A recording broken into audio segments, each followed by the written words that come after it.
Commentary are very few kids from the Debate Flat Earth and More Discord server. Good evening, everyone. Hello, just a few of us. Very few cool kids, I should have said. Whoops. Nearly didn't hit the button in time. The coolest. Thank you for being here, guys. I'm glad some of you made it. God, I hope England doesn't win. You'll be insufferable for 4 years. Yes, I intend to be insufferable for 4 years. Okay, let's get started with a little look back at the World Cup this week, starting with a Mexican fan who found a way to get free.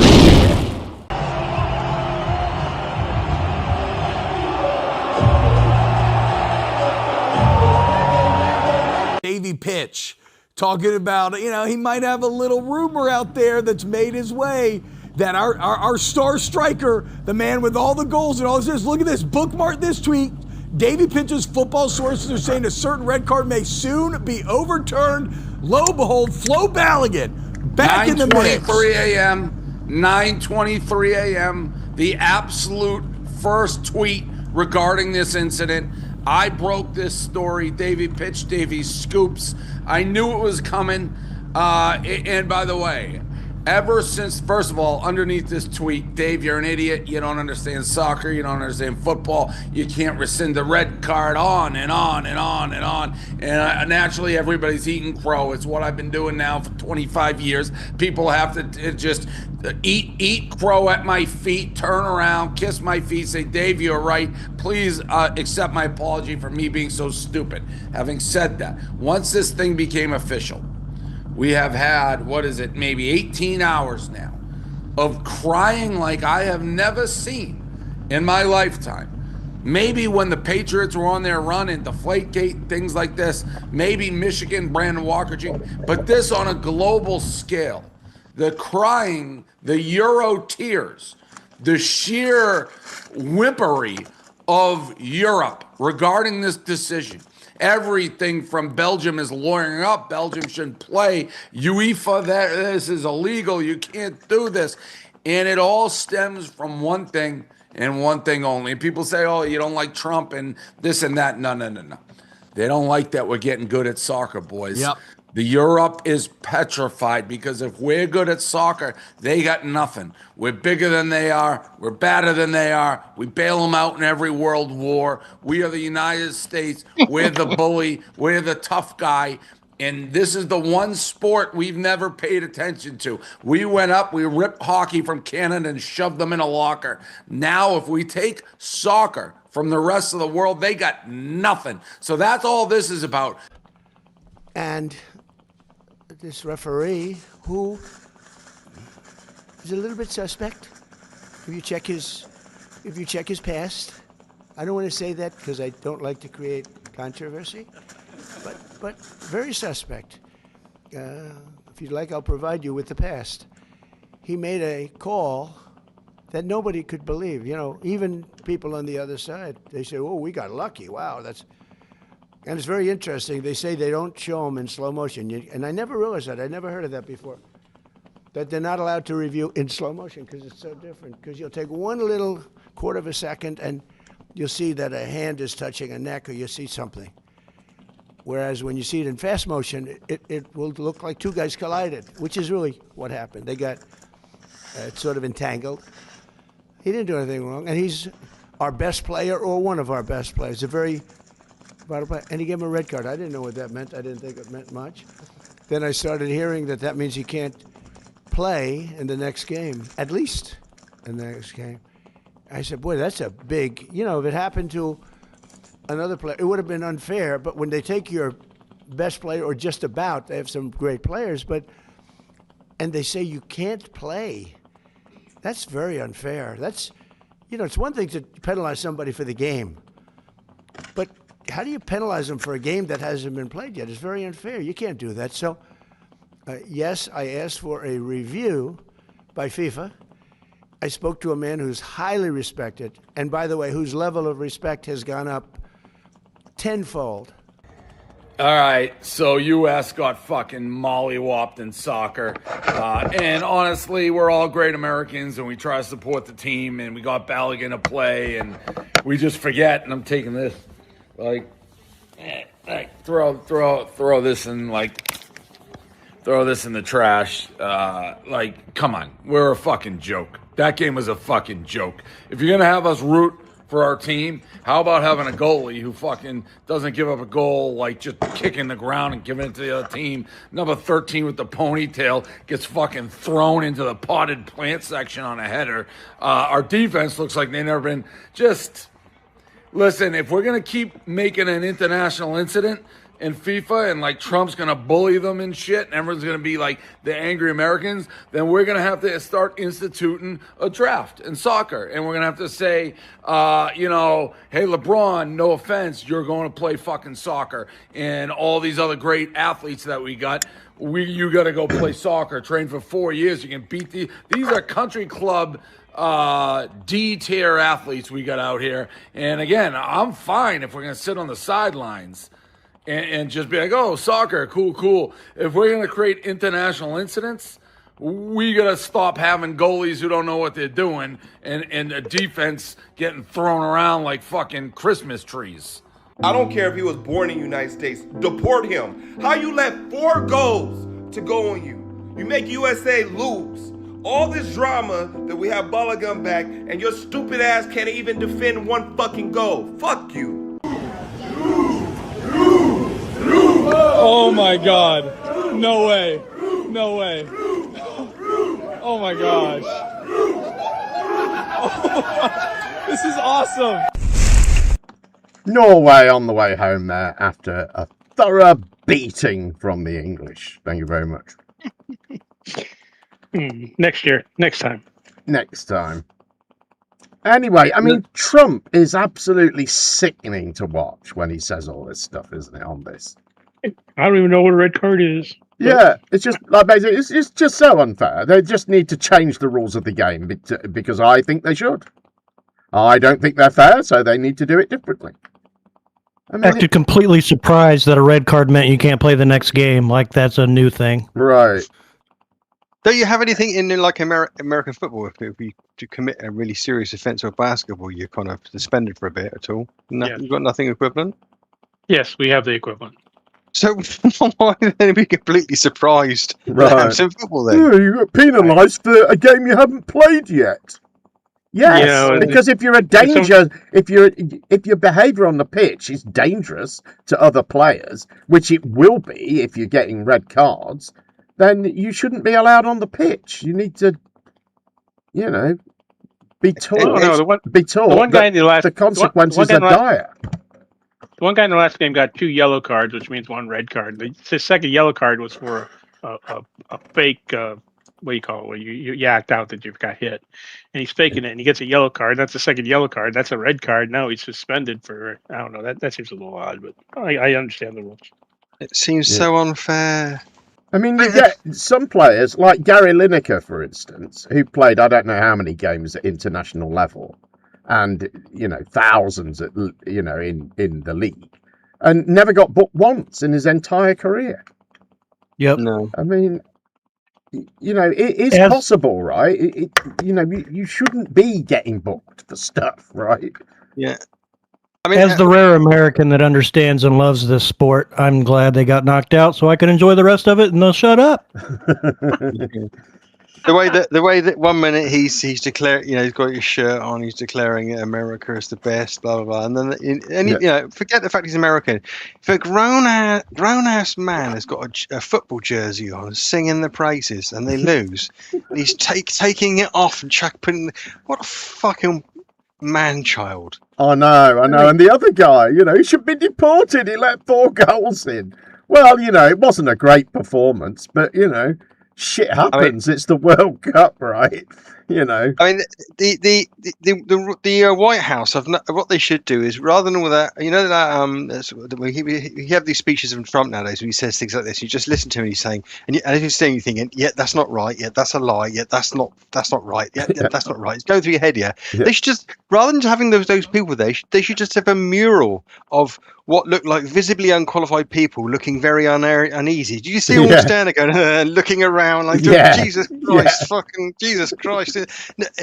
It's become even a joke to the people behind him now that he says the things he says. You know, they're just literally just stood there looking like, oh God. Look how much those people have sold themselves to be stood behind that. Someone continuously just talking gibberish. Yeah. No one batting an eyelid. And he's going, oh, he's respected 10 times more now. No, he's not. Everyone thinks he just sucked up to you and he was just totally in your pocket, you know. He's not respected. People, you know, it's ridiculous. They are right, though. UEFA aren't at all happy with it. UEFA already said for the Euros, absolutely no way we're having dehydration breaks. Right. Don't worry about it. It's only 4 more years until America cares about soccer again. All right, then, let's move on. Nazi loon and leader of the Restore Party in the UK, Rupert Lowe, appeared on the Joe Rogan Experience this week, where he told a pack of lies that Rogan lapped up like the gullible fool that he is. Take a look. So this rape gang inquiry report that you have just released, the number, I want you to say it because it sounds so crazy. If I say it, it's going to sound wrong. What the number of people that were victims, the estimate? Well, we've estimated that a minimum of 250,000 rapes have taken place. It's probably much more, Joe. Because we published in here, I think it's a list of 147 parts of the UK where this is happening. Now, the government tries to tell you it's happening in Rochdale, Oldham, you know, 1 or 2 Bradford, 1 or 2 centres, and that's why their statutory inquiry, the terms of reference of that, have now been downgraded. So they make it look as if it's not a systemic problem, but just a little local problem, which it isn't. So we've listed here, and they're all in here, the places where we know it's happening from our rape gang inquiry. But every time we publish this, Joe, I get people emailing us or sending us messages on social media to say, what about Red Ruth in Cornwall? What about, it's happening here, it's happening here, it's happening here. So I think it's incredibly widespread. And there's other people who've corroborated that 250,000 figure. That's an incredibly conservative figure. You can't be exact because the state is not collecting the data, which they should be doing. We heard them being referred to as Asian grooming gangs, which I think is a misnomer because it's unfair on, for instance, the Japanese or other Asian cultures who don't do this. But I gave a speech in Parliament where I said they're not Asian grooming gangs. I'm going to call them what they are. They're Pakistani Muslim rape gangs. So I said this in Parliament. So Jamie will be able to drag it up if he goes on to the, because everything goes into Hansard. And I gave this speech and it caused shock in the House of Commons. Now, look, I'm not the smartest kid on the block, but what I do in Parliament is I tell the truth. So, I'm only interested in telling the truth and getting to the truth and changing the way in which we govern. That's what I've gone into Parliament for. Increasingly living in small groups of people who haven't integrated, who are living under Sharia law and who have their own courts. And who they have their own court. They have their own courts, Sharia courts, yes. A parallel legal system. Okay, so it's an unrecognized by the British government parallel legal system that exists inside of England. It's tolerated. Tolerated. It's tolerated. So they're aware of it. Yes. And they're aware of the punishments that this court dishes out? It's rather like they're policing their own people under their own laws. And they're just allowing that? They're allowing that, yeah. Whoa. Now I believe, I don't know about you, but I believe if you come to our country, you should live under our laws. Yeah, well, yeah. I mean, the idea of the United States in particular is a melting pot. And, people come from all over the place, and it's one of the cool things that there's all these different cultures. But there's certain cultures that if you allow them to come into your community and then they institute the laws of the country where they came from, you're going to have a real problem. Like, they don't live the way you live. They don't have the same respect for women that you have. They don't treat them the same way. They don't allow dogs. Like, there's a lot of, That's right. stuff that a lot of people might not even be aware that come with that problem.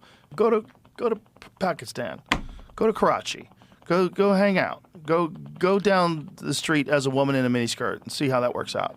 Go to some places again, in the Joe, world. this is you're quite right. This is, I mean, Pakistan is I think the a wild place. example of a rogue state, basically, and I think their view of, as you say, women who dress in ways other than the ways of Sharia, i.e. totally covered. Yes. And again, it's all in various of the hadiths, which we quote in the Rape Gang report. They are considered to be meat, and this is something I've never understood. How do you square this circle of this sort of clannish, backward-looking culture, which comes to a highly open, high-trust society, and then embeds itself within that society and undermines everything that we've achieved over 1,000 years? And it's also a massive incentive. If you live in a terribly poor country and you can just get to England and then instantaneously you will get money and housing. That's right. Why would you not do that? Well, not only that, you go to the top of the waiting list for dental treatment, which British people don't get. The NHS, What? you go to the top of the waiting list. Wait a minute. They get access to dental treatment that the British people don't get? Correct. Why? Why do immigrants get access to it? Well, this, Joe, is the mystery of what our leaders, I don't know what they think they're doing, but they have this misguided view that these people are actually, they call them asylum seekers. They say they need to be looked after and protected. They're not. They're economic migrants. And to your point, if they know there's welfare when they reach Britain, they'll travel across multiple safe countries to get to the welfare, the free housing, Yeah, of course. and all the other stuff. So How is that tolerated? I just don't understand how people aren't. I was about to say up in arms, but that's also part of the problem, is that no one's armed over there. Well, I have actually got some guns, Joe, because I have a farm. So when you come to the UK, I hope you'll come and shoot some pheasants with me. Oh. But if you don't have a farm. Well, if you don't have a farm, you'll find it very difficult to get a gun of any kind. And even if you have a farm, so Reform tried to politically assassinate me in early 25, and made false accusations about me threatening to hit one of the Zia Yusuf in a meeting, and somebody was saying I went around Parliament saying I was a very good shot and I was going to shoot Zia Yusuf. I mean, if you believe that, I've got a completely clean record. I employ lots of people, I have lots of businesses, and I've never had an issue. But listen, 4 armed police turned up, took all my guns away. I mean, and I'm a member of Parliament. I said to them, guys, you could have just called me up and we could have talked about it, but no. Wow. They turned up. Just from an accusation. 9:30 at night. Left at 11:45. We got them on the cameras.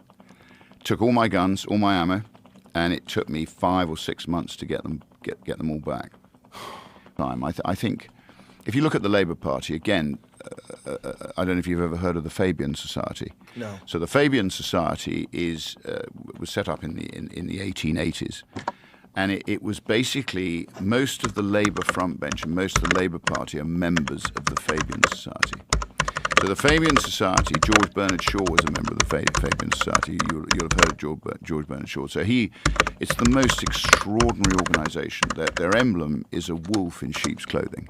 As if that doesn't tell you what they're doing. That's their emblem? So can I see what that looks like? That's their emblem. It's a wolf in sheep's clothing. Fabian Society? The Fabian Society. I need to see that. You should have a look at that. I might have to get a T-shirt. And shall I tell you what else they were? I need a T-shirt. Shall I tell you what else they were? They were eugenicists originally. Whoa. Yes. When? Well, how far back? George Bernard Shaw. Look at that. That is damn crazy. Well, everyone should look at the Fabian Society because that runs deep through the veins of Labour. That is damn crazy. What do you think of that? That is damn crazy. So, ladies and gentlemen, if you're just listening to this Fabian Society coat of arms is really a black wolf that has a sheep's body strapped on top of its back. And it's like covering its body. This is insane. That's crazy. What a complete disdain for anybody else's intelligence. Like, they're not even trying to hide it. They're just like... They're all members, the front bench are all members of the Fabian Society. So that coat of arms is... Keir Starmer is also a member I need a T-shirt, Jamie, please. And when is your elections? We don't know, Joe.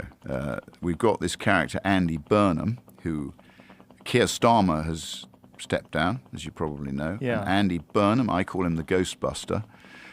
He is just a more user-friendly version of Keir Starmer. He's been the mayor of Manchester. He stood in a by-election recently where he was elected. And he's apparently going to be anointed as Prime Minister by the 20th of July. So this is a guy who, up until recently, wasn't even an elected politician. He's been a politician in the past. He's been in the cabinet. Keir Starmer can just step down and put another guy in his place, and that guy takes over? That's what's happening. That sounds crazy. I know. What a stupid way to run things. It's bonkers.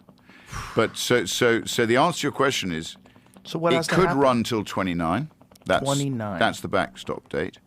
He could, and everybody says he might, have a snap election. I think that's highly unlikely. Labour have got the biggest post-war majority. Why would he have a snap election? He's got 3 years left with a huge majority. So why would he take a risk? In Manchester, he was Manchester mayor. Uh-huh. He's actually in the report, in the rape gang report. He's mentioned in the rape gang report for not doing enough in Manchester, which is a centre of rape gangs. So he's involved in that. He's he's mentioned in our report. Oh, I'm forgetting which buttons to press. I'm all over the fucking place. God, what a pack of lies that is. Just nonsense. Now that he's going to be prime minister, now he's in our report, Jem. That means he's guilty.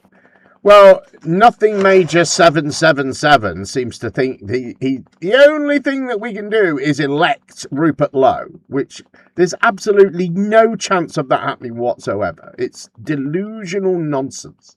And he thinks if we don't, there's going to be a revolution that's going to take the whole system down. More delusional nonsense. But Lowe, just lie after lie after lie. 250,000 is a ridiculous number. To say it's a conservative estimate is even more ridiculous. This would be 1 in every 100 girls that have been raped. And not told anyone about it, or told someone about it and they've kept quiet about it. I mean, it's just delusional nonsense. Obviously, they have told. What they've gone is they've gone as an innocent white girl. They've decided the best form of getting this sorted out is not to talk to their parents or to the police, for that matter, but to go to the local Sharia law judge, right, and sit in a court there, and over this, completely surrounded by the attacker and his family. They've obviously had the Quran open. They've read some stuff he didn't understand. She was probably flogged several times, for her indiscretions. And she was sent on her way, and the rest of us knew nothing about it. Right. I mean, again, the Sharia law courts. What bollocks? I know. What utter bollocks. I mean, yes, they're tolerated and they know about them. Stop lying, you fucking liar! And these are what gets me is these cunts like that are the ones that tell us that they're the patriots, and all they do is slag off our country and go to other places and tell lies about it. Try and make it sound worse than it is by lying. I fucking despise this cunt. Yeah, I know, it's terrible. I mean, he's like as usual. It's a multi-millionaire. Whining about, people coming over here, and it's just, I don't know why they go. And also this stuff. The Labour. Have you heard of the Fabian Society? I know. They all do this, on the right. They think, they just mention it, and they think, he's in the Fabian Society is the equivalent to saying he's an arch criminal. Society, Jem. A society. And then look at their logo. Look at their logo. Wolf in sheep's clothing. Yeah, the one they got rid of a few years ago. Yeah, but it doesn't make any difference when the term "a wolf in sheep's clothing" means someone who approaches something and everyone around them is fooled, by their approach, yeah. But from the political perspective, the original rhetoric was we tread softly, but we hit hard. That's where it comes from. Right, and it means it doesn't necessarily mean oh, you know, they're coming, they're evil people with a cloak on. And it means that they're operating within the electoral system, within our current political system. They're indicating with that they're not. They want socialism, but they don't want a revolution. They want people to move to socialism democratically. Right, listen to this. This is their purpose, Jim. Bear with me for 10 seconds here. Listen to this. How nefarious this sounds. To promote greater equality of power, wealth and opportunity, the value of the collective action and public service, an accountable, tolerant and active democracy, citizenship, liberty of human rights, sustainable development, and a multinational international corporation. These bastards! I know. But of course, to Rogan, he isn't interested in any of that. Just look at the pictures. What can we derive from the pictures? Oh, the disdain that they have, and they're not even hiding it. What is it that he thinks they're not hiding? You know, it just well, you know, that it's not thought through nonsense, isn't it? Not properly formed thoughts. It's just the left bad. You know. Well, when they changed the tortoise, that would not be as good or not as visionary as the wolf in sheep clothing for Rogan. You know, what are you going to do with a turtle? Well, again, the tortoise indicates a slow, creeping change, not revolution. Ooh, yeah. And I don't know. Let me just respond to Nothing Major, who says, "I've lived it, Jem. You have no idea. I'm 61. I very, very, very much doubt you're older than I am. And you've lived more of this than I have." Thank you. Right. Anyway, please go on. Yeah, but just lie after lie. Oh, we don't know when the election is. Yes, you do. It's in 2029, when it always would be. 5 years from the last one. That's how our elections are.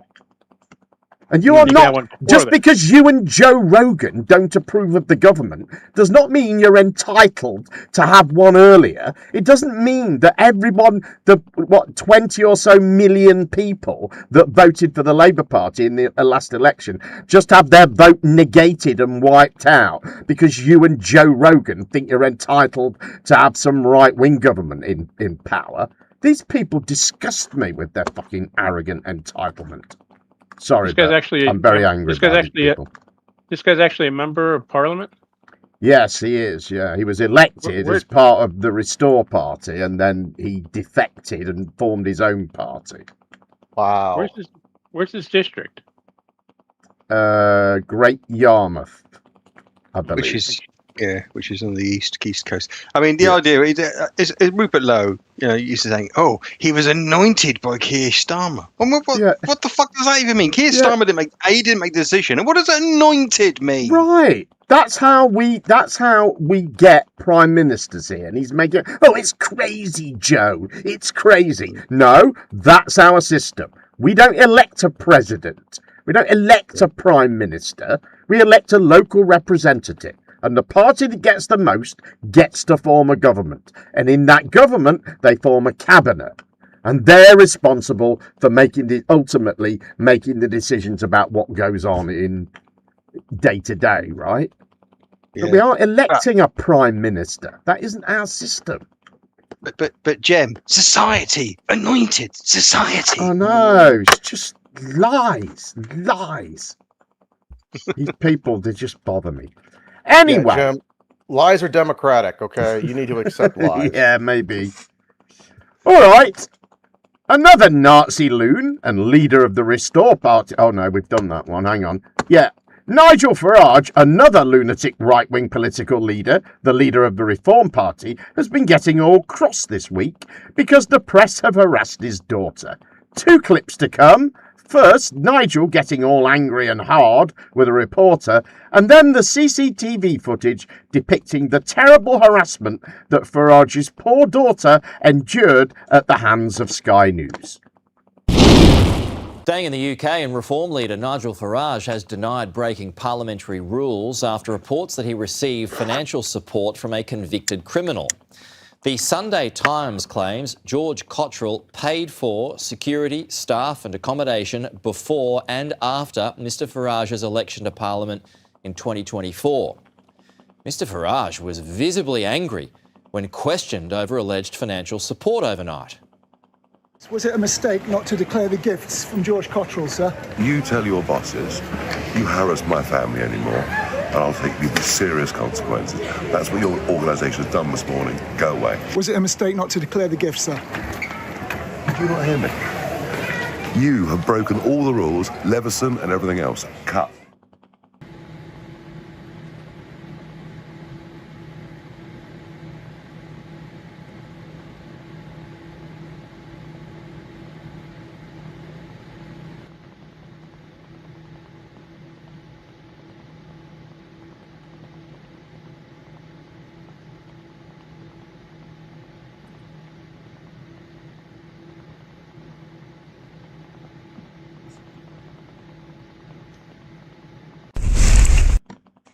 As you can see, terrible, terrible harassment. No wonder he was so angry, right? Oh my God, he must have been terrified seeing that man walk up his driveway.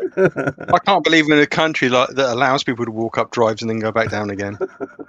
It's such a pack of lies, because I believe that's his registered address. I believe that he actually is registered as being there, like maybe on the voting rolls or whatever. And he's had his photo taken on that driveway in front of that house multiple times, and he's making all this fuss about how he's been doxxed, when he's doxxed himself like at least 6 times. He's had a photo taken in front of that house. All right. I mean, I mean, the idea that my daughter. I don't want any in-person intrusions in my daughter. She's not in the public. Apart from when you're on, I'm a celebrity, get me out of here, and you fly her out there to talk continuously about you while you're in there and make you out to be the good guy, the best daddy in the world ever. Right. But she's in the public domain, and under those circumstances, that's absolutely fine and fucking dandy. Wheeling her out when it suits you. Right. Anyway, Farage pretended to be so cross about all of this that he had to resign, so that he could get away from all the press harassment by standing in the by-election he has just forced to be elected to the position that he currently holds. Take a look. On the gift, it was given to me on an unconditional basis. I can do with that money exactly as I wish. But there is a much bigger reason why I'm going to need that money, and it's simply this. For over 20 years now, I have been subject to constant demonization by the press. For daring to be outside the consensual view on many issues, I've been attacked again and again.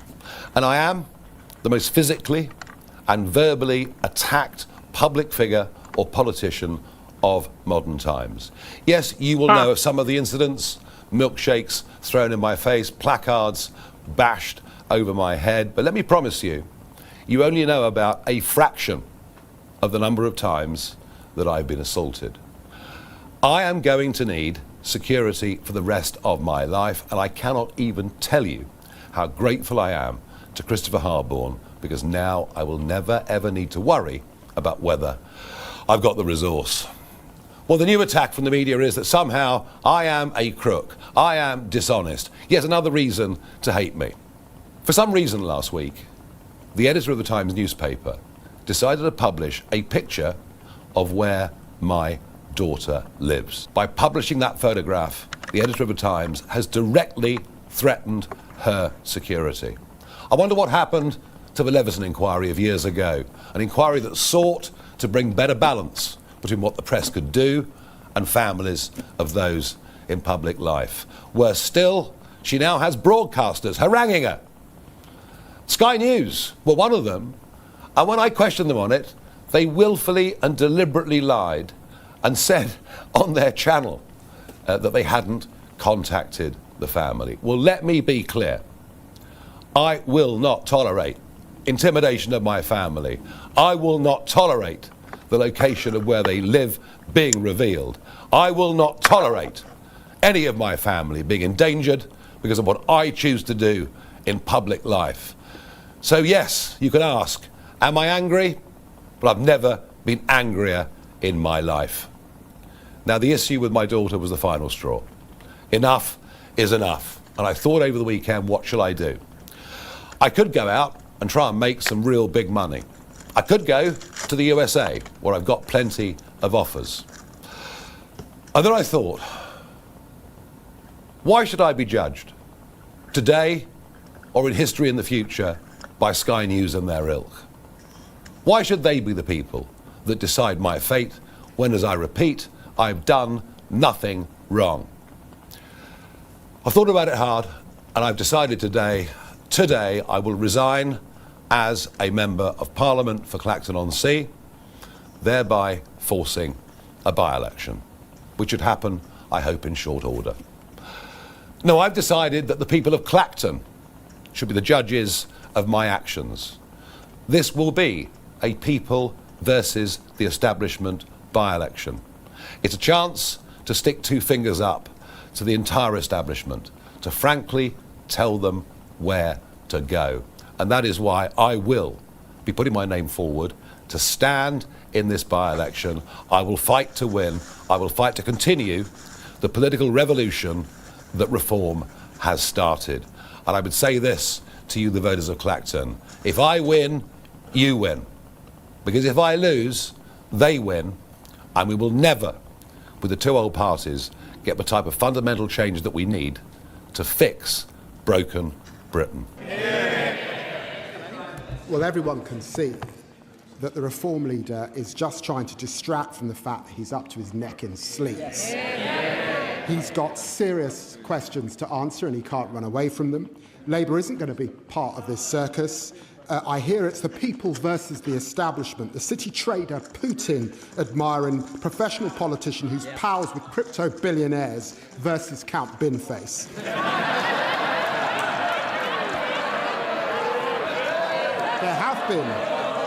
There have been unqualified joke candidates in the past. Let's see what the people of Clacton decide. This by-election is a fake by-election that Nigel Farage has called himself because he's trying to stop a standards investigation into the very fishy £5 million he received as a personal gift, not money which went to his political party. He is having a hissy fit, he's having a strop, because for the first time he is facing intense scrutiny. His honeymoon period is over, but we all have to follow the rules. We all have to register our donations and gifts like that. He doesn't want to follow the rules, and now he's called a by-election to fight himself. We had Zia Yusuf on the programme just in the last hour, and he said if you thought for a moment that your candidate could beat Nigel Farage, you would be putting someone up. Well, let's see if Nigel Farage can beat Count Binface. We will be standing a candidate in Clacton when the real by-election turns up. What he's trying to do is make people think that this is the actual by-election following the investigation, and then they'll wonder why they're doing it again. We're not playing his game. We don't march to the beat of Nigel Farage's drum. The legends that we're here to honour have not shied away from politics in their career, but I promise you, I am not going to talk politics to you tonight, except to say this. Count Binface, you are carrying the hopes of the nation. Don't let us down.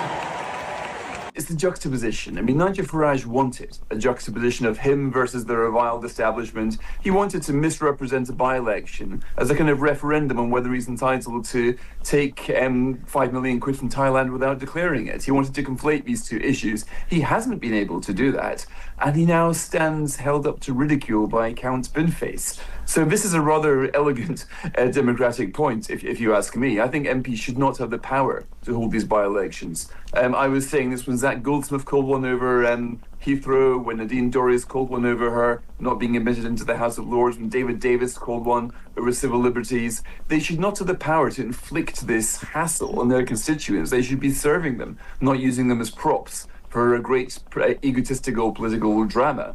But given that the system is happening, I think this is quite an appropriate response. Mockery. The great Gertrude Perkins says, if Kemi Badenoch, Keir Starmer, Andy Burnham, Ed Davey and Zach Polanski accepted £5 million, Nigel Farage would be up in arms. Hypocrite.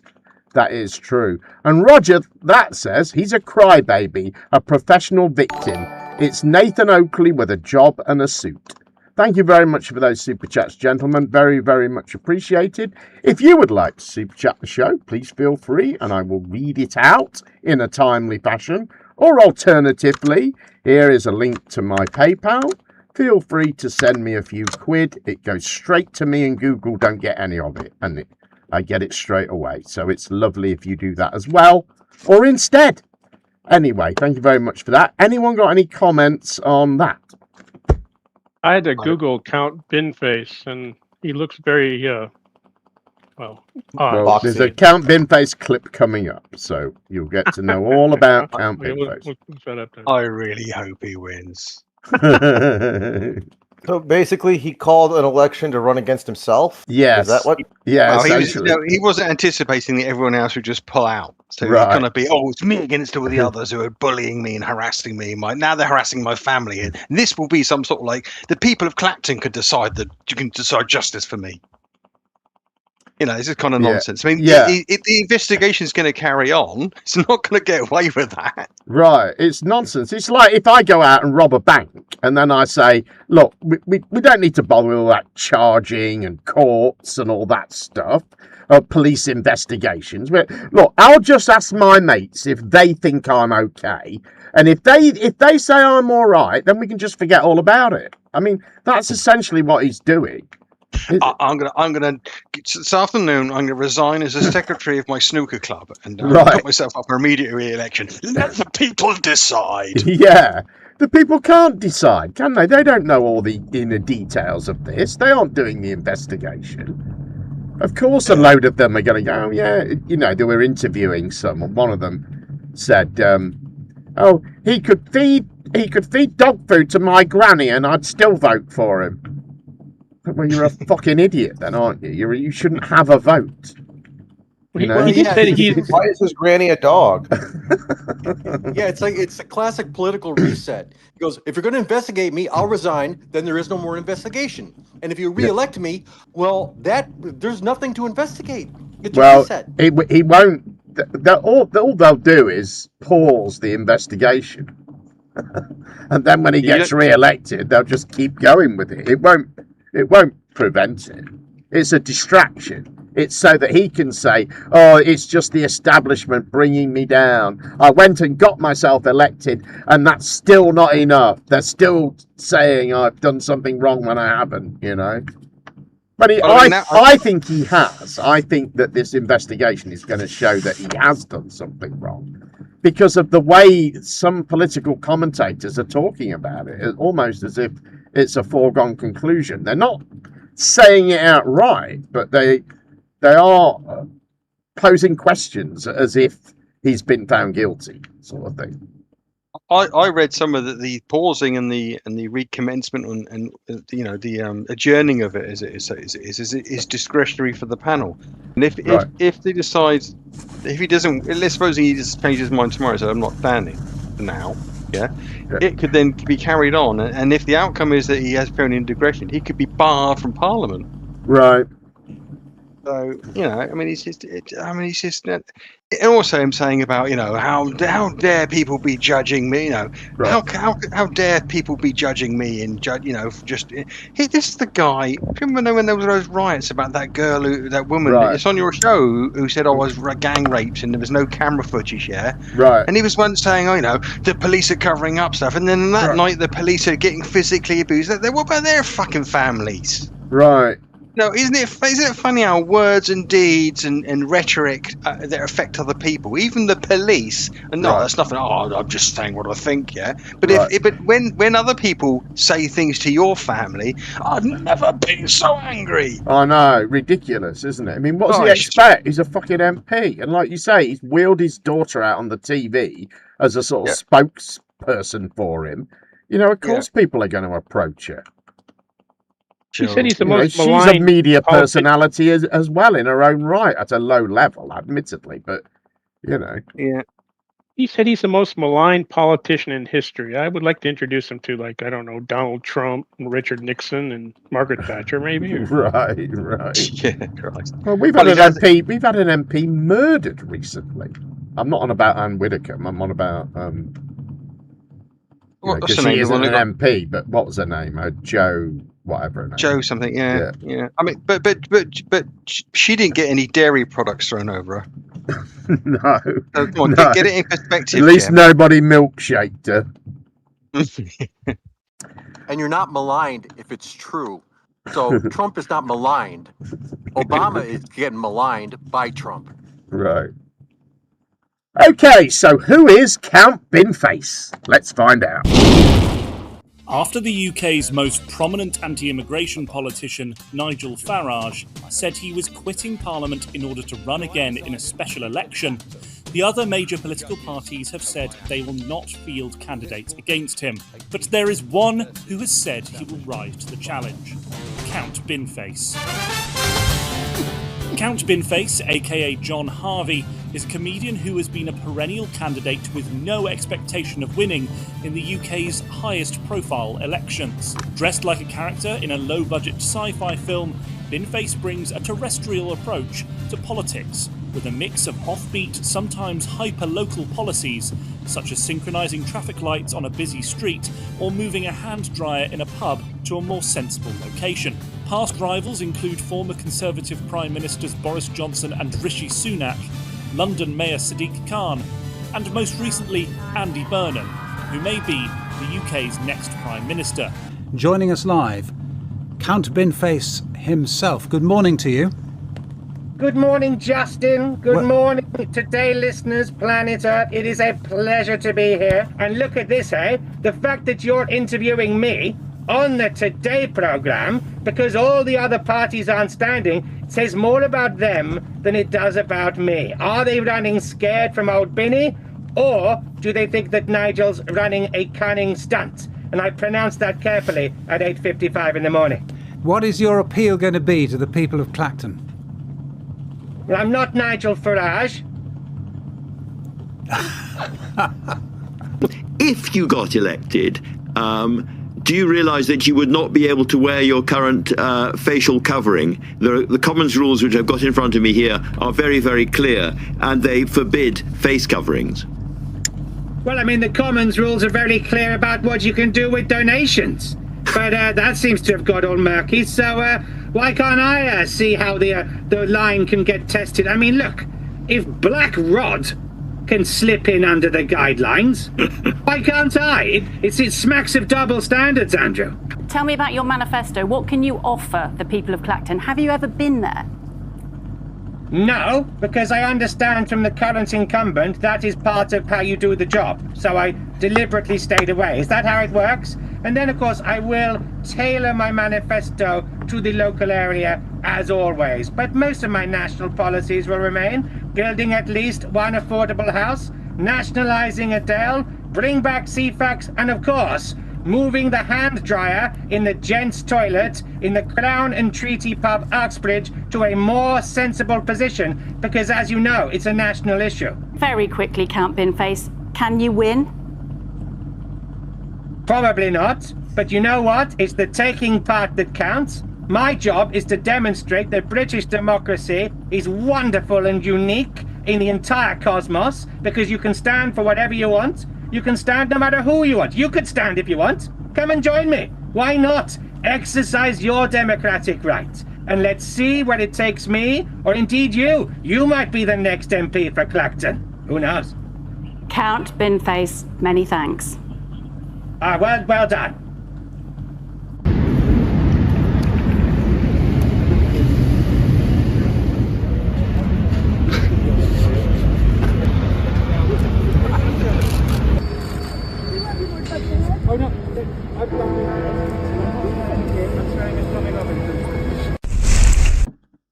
Count Binface there, isn't he cool? I think he's cool.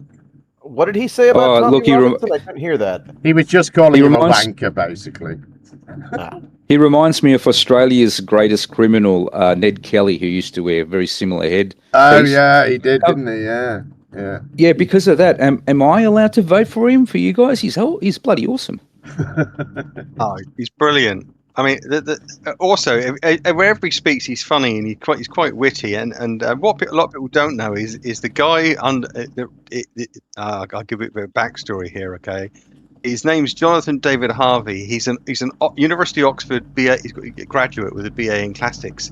He's worked as a scriptwriter on satirical programs like The Thick of It and Have I Got News for You. Right.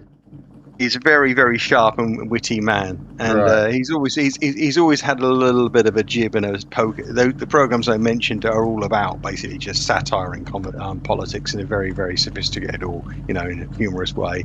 So he's Right. always been in the thick of it in that respect. And the fact that he says that he's from Sigma 4, and his species are the recyclons is quite funny as well. Right. Yeah, I mean, the interesting thing about those particular shows, The Thick of It and Have I Got News for You, is they are what's the word? They are unrelenting on government, and they don't care which government it is. Ian Hislop's horrible to all politicians, right? He takes the piss out of all of them. Yeah, And the thick of it did the same thing. It took the piss out of all the parties equally. Yeah. To summarise it, he's got a long tradition of a healthy disrespect and derision for everyone in politics. Right. Couple question. So you guys just let any non-human run for your political office? Cats and dogs run for prime minister? Because that might be a better solution, Jem. Yeah. Come on. Yeah, I don't know what he actually... I mean, he must put Count Binface on the forms, right? What gender is Count Binface? I'm not sure what they ask you on a form of... Well, he wants to move the hand dryer in the male toilets at some pub, so I'm guessing he's using the bloke study. Right. He's male in the sense that like USB can be male. That pub is actually significant. It was where they signed a treaty to end the English Civil War there. Oh, and that's why it's called the Crown and Treaty. You see, but the treaty did not last, so it is not. I guess it's not that significant in the greater scheme of things. It's not going to be. It's not going to happen, but it would be absolutely delicious if Nigel Farage loses to a bin. Oh no, wouldn't it? Wouldn't it be I'd vote for fantastic? him. I'd vote for him in a heartbeat.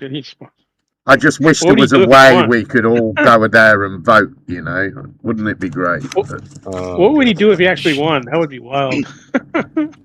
It would be. Surely being part of the Commonwealth, you can wiggle us in there so we can vote for him.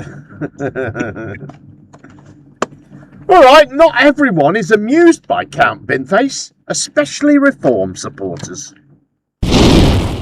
Breaking right now, I can unmask Count Binface, the so-called politician trying to beat Nigel Farage in Clacton, and let's just be honest, getting a huge amount of help from the mainstream media in order to do so. I can unmask him as a leftist wannabe comedian who writes for the vile Ian Hislop on the BBC's Have I Got News for You. Let me show you the real Count Binface, given he wants to make a big play in this by-election. Here he is, John Harvey. This is the dude, this is the leftist behind the mask, and given all of a sudden the BBC thinks that this is a man we should be interviewing, lots of the left-wing establishment media are trying to push him to beat Nigel Farage. Let's actually talk about who this guy really is. Because at this point, as the Daily Telegraph today reports, Count Binface set to be the only major challenger to Nigel Farage. In a series of interviews, Farage has admitted this is not what he expected. And the by-election, I believe, is massively backfiring on Reform UK. Even the future Prime Minister, Andy Burnham, now weighing in, posting, always worth knowing when bin day is. Count Binface isn't some amateur having a laugh. He's an accredited BBC comedy writer who is anti-Brexit. Clacton voted 70% to leave the EU. And Kemi Badenoch, leader of the party who actually gave us Brexit, is cozying up to Binface. They've even put something on their website where you can have a pretend vote to vote for Binface so they can mock Nigel Farage. Does that sound like a decent party that's for the people? Or does that sound like a career politician afraid of Nigel Farage? You see, the thing is, they'd never win in Clacton, but 12,800 people voted for the Tory party in the last election who won't even get a chance to vote this time. And I think they'll lose that support because people know when they're being slapped in the face. And this is rude, it's arrogant, it's aloof, it's disrespectful. And anyone who isn't standing from the legacy parties knows exactly what they're doing. But to actually cosy up to Binface, to have a fake, jokey, votey thing on their website, that's awful, isn't it? That's like, they don't care, do they? They just don't care about the electorate. It's all about themselves. Well, and they've said that they'll stand in the next one, so they're already presuming Nigel's guilty. What if we took that attitude with the chairman of the Tory party, who's also under investigation at the moment, but doesn't get any publicity? It wouldn't be fair, would it, that? They don't care about fair, do they? They all think it's so funny, don't they, that Count Binface is running against Nigel. Well, we all know that Count Binface was also the person, or BBC, left-wing BBC guy, that was standing next to Andy Burnham at the Makerfield by-election. On the other side of Andy Burnham was a guy in a fox costume. Behold British politics. Did everyone go round saying, oh, Andy Burnham's fighting a bin, Andy Burnham's arguing with a bin? No, they didn't. What they're doing here, and it's just so transparent, isn't it? They are trying to make a farce of this by-election because it blindsided them. Those idiots didn't see it coming. It was an obvious thing for Nigel to do, given the campaign against him. So they were caught on the hop. They hadn't managed to stitch it up in the way that they were probably planning to, by getting whatever candidates they were all going to agree should represent one side or another. So what are they left with? Well, they're like, well, let's just make a mockery of Nigel. Let's say that it's all about Nigel and a rubbish bin. What does it say about democracy? And you live in Clacton, and you vote for a man with a bin on his head. You're voting for a liberal, lefty, BBC type guy. You're an idiot. A complete and utter idiot. And I don't like labelling people at all. But if you're going to vote for a man with a bin on his head, you're nothing more than an idiot. I'm sorry. Welcome to British politics in 2026, ladies and gentlemen. So after Big Nige got hit with this 5 million quid stuff, he has a go at Sky News about him harassing his family, then resigns the next day. He says he's at war with the establishment and will contest his seat in Parliament in true democratic fashion. Problem is, only a fella called Count Binface is turning up. If you don't know Count Binface, he's a bloke who stands in elections dressed as a bin from space. He stood against Boris, Rishi, Sadiq Khan, and now apparently he's the final boss of British democracy. Labour, Tories, Lib Dems, Restore, and even the Greens have stepped aside. Farage is literally up against a fella dressed as a bin. Fuck's sake. What do you think? Count Binface beats him because everybody that would have voted Lib Dem, Green, Labour and Conservative all vote for him. What then? So, I think then is a win as well. This is why I think it's incredibly clever. Look, if Nigel Farage stands up against Count Binface, very well-known character, we all know his policies, and he wins, what we're going to end up with is a farce upon a farce squared, where Farage can actually point back to the same problem and say, look, nobody, I'm exonerated. Most of the people who would have voted for me, plus some extra. But this lot also voted for Count Binface because they would rather have anything other than a change of the convention. So he wins no matter what. Yeah, interesting, isn't it, to see Count Binface being criticised by a fucking AI Danny Bones that doesn't even fucking exist. I've never heard him called the final boss of democracy. Unbelievable, isn't it? This is so English. Isabel Oakeshott all upset about it. Oh, They were completely blindsided, and it was obvious that he would do that. No, it wasn't. It wasn't obvious at all. They're all pretending that this is just a normal election cycle, and that some fucking tosser hasn't created a pantomime of a by-election that didn't need to happen. Right. I mean, this is what it comes down to, isn't it? Yeah. I mean, she's going on about them making a mockery of things. It's Farage that's done that by holding a completely unnecessary by-election that doesn't achieve anything. Yeah, it's an opportunity. It's an opportunity for him to stand on a stage where people are cheering again. Right. As if that's going to fix things. Well, I'm sorry. Now you're going to be stood on a stage next to a bin. Yeah. Whatever. Even if he wins, he's still got to stand there and with his acceptance speech, stood next to something that looks like the illegitimate bastard child of Darth Vader and something around the side you put your rubbish in. Is there like a debates like in the United States? No. Not at that level. I mean, traditionally, politicians at that level would go canvassing door to door or in the street or do events, but they don't actually have any like televised or any. That would be too bad. That'd be fun to have him against Binface on a televised debate. Oh God, it would be. He wouldn't do it because Binface would just be mocking him all the way along. Yeah, it's like that person. What are your policies? Well, I'm not Nigel Farage. And then just that gap. That's the great. Yeah, that's the great running talk right there. That's the position's going to win. Binface can get so much traction. It says more about the political system over there, doesn't it? Who's up there and how the people don't want it. Apparently, Binface he's not on his own. Apparently, Binface's second in command is General Weiss. It says here. Very good. No, it's written down here. Bringing back CFAX, I agree with that. Yeah, that's great, isn't it? I like the sound of that. Everyone likes the sound of that, don't they? It's got a sort of comforting feel to it, you know? Yeah. All right, our old friend, King of the Flagshaggers, Ryan Bridge, is in yet more trouble this week when it was disclosed that another flagshagger called Ben Cullen had been arrested for having CP on his computer. Ryan was closely associated with Ben Cullen and was even aware of the rumours about his criminal activities. Anyway, here is the whole sorry tale. Ladies and gentlemen, you've heard of a man called Mr. Ben Cullen, yeah? How many images did he have on his laptop? 70 images and one moving image. Now, people knew about this and they choose to ignore it. If you're surrounding yourself with paedophiles, then you need to look at yourself a bit harder. I'm telling you now, because you chose to ignore it, you was told about it. Now, if anybody's got a problem with me saying this, I'm at Penn's Lane next Friday, come and with me. I've got kids, you've all got kids, you know what I mean? And this man was letting you ranks to do what he wanted.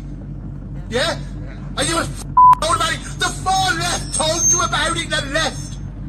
How degrading. How degrading. Absolutely shocking.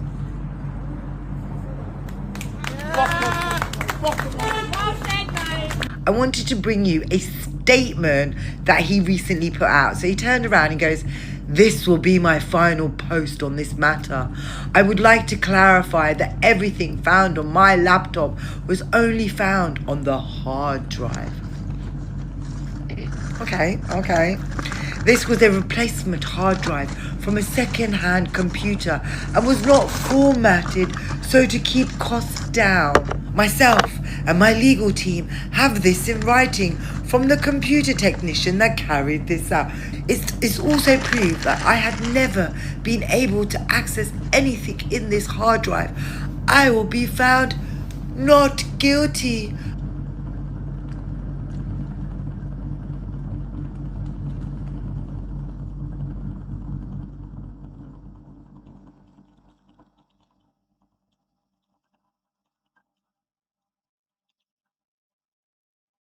Mr. Cullen is out flagging now, my mate, him and Trudestar.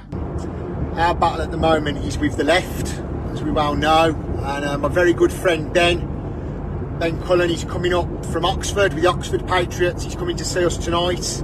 Big shout out to Ben and Trudy's missus, and I just want to say that good people these are, and the left have got an AI picture of Ben's I don't know, he's had a tin of CS gas or some bullshit. I don't even know, right? I ain't even looked.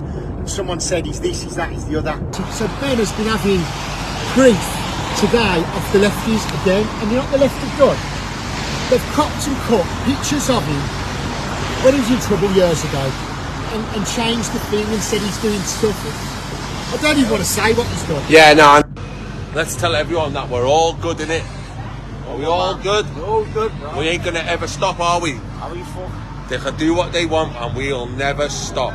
Buddy, Ryan, raisethecolours.org.uk.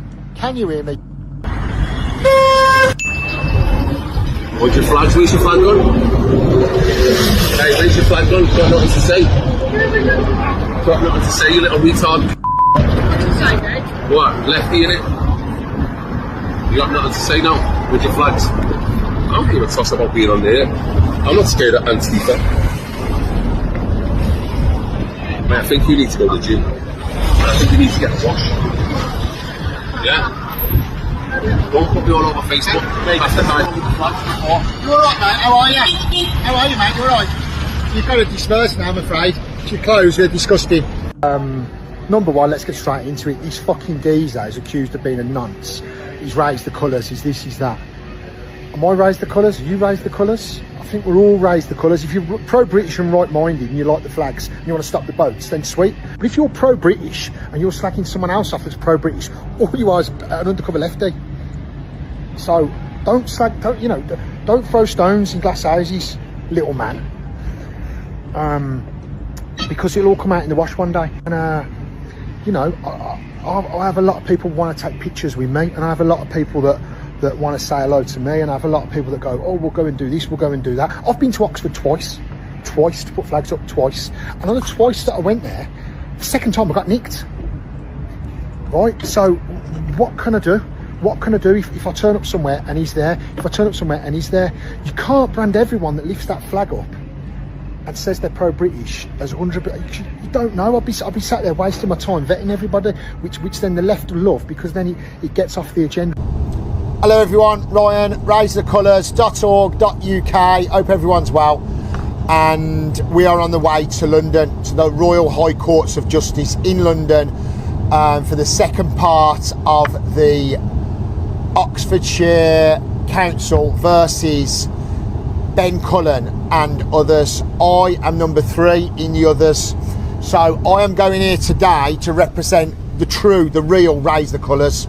People that enjoy the flags, enjoy what's going on. But I now am going to be distancing myself from you. I'm going to be distancing myself from anything you are, what you've been to do with. I can't stress enough that there's that many people in what we do that are good, law-abiding people that love the flag, love their country, love what we stand for and why we do it.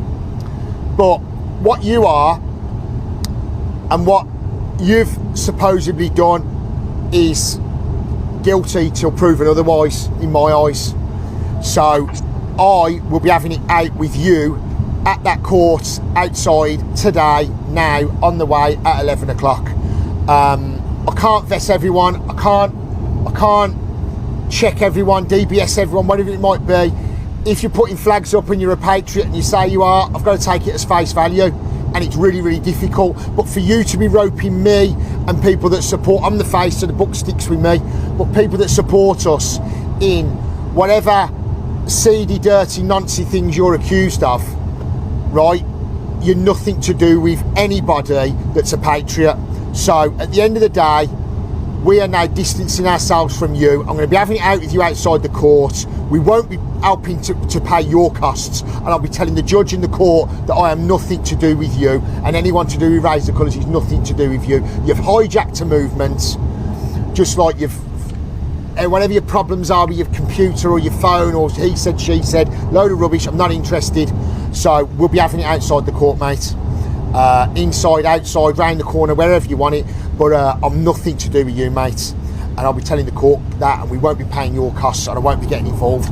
So that's where we're at, guys. They want to put 80 grand or 100 grand on it, and for flag removals. Well, I went there twice, so me personally, I went there twice, and I'm representing Raise the Colours, the rest of the country. So you're no good. and that's where we're at. Catch you all later. Hello everyone, Ryan here. I've just come out of the Royal High Court again for putting a flag up of your country, in your country. Steve's here, Fight Back Britain. He was in the public trying to look for Mr. Cullen, and he ain't turned up, everyone. He has not turned up again. So I've said to the judge categorically, raise the colours, we stand on and we stand together. And I said, I need to get myself separated from this guy. I don't have nothing to do with him. I know him through putting a few flags up, and I cannot be associated with this guy. So the judge happily took that on board. So that was that sorry little saga that happened this week. Sorry, I'm confused. I only thought that immigrants were paedophiles. It's almost like they're scattered across all strata of society. That doesn't make sense. Well, he said there's good people doing this. There's good people. Well, that's true. There probably are some good people doing it. There's an awful lot of fucking criminals doing it, including him. Ryan Bridges wanted in Spain for some holiday insurance scam he was running. I like the guy who said it was just on my hard drive. He was getting holiday makers to claim they'd had food poisoning and then claim on their holiday insurance for it. The hard drive wasn't reformatted to reduce costs. Yeah. I mean, fucking hell. I've never had so much shit in my life. It's not me, it's just my hard drive. Yeah, it was only on the hard drive, not on the computer. Oh, all right then. No, I purchased the car and there was 400 child porn mags in the boot, but it hadn't been emptied to reduce costs. Yeah. I mean, what costs are involved in going format C:? Right. I mean, come on. You know, it's and I shall prove that I couldn't have possibly had access to it. That command might not necessarily get rid of data. It's still on there. You have to do a different type of format, but it's still not costly. You can do it through the BIOS. Anyway, let's not get technical. If they'd forensics had found it, and it had been in a separate partition, or it had been, as you well know, in deleted files. Okay, right, then there would be a different conversation going on. But clearly, from what's gone on, they found it, literally sitting there in the allocation table, which means it's not out of his access domain. Right. I don't have any pedophiles here in the United States, And also, his description of what happened there seems to be, you say it was only on the hard drive, as if that's separate in some way to what his computer. And I think he's kind of thinking about it in, how it used to be with phones, where you'd have numbers saved into your phone and then numbers saved onto your SIM card. Right. Kind of thing. I think he's kind of thinking of it like that in some way, It just doesn't make any sense, does it? No. Okay, a flat earther next, who is not chemo, who several people seem to think this is chemo. Anyway, this is a flatty called Howard calling into a podcast to talk about biogeology, i.e. rocks are bones and hearts and organs and things. Enjoy. Let's start with an old favorite of the channel, an old friend, with Howard. No pronouns given, calling in all the way from Spain, who identifies himself here as very theist, who wants to talk about divine intervention. Howard, you're on the line for us. Erica, first call of the show. How are you doing today? Hey guys, thanks for having me on again. I thought I'd put very theist instead of Gnostic, because I wouldn't like to be so arrogant to claim that I know of anything.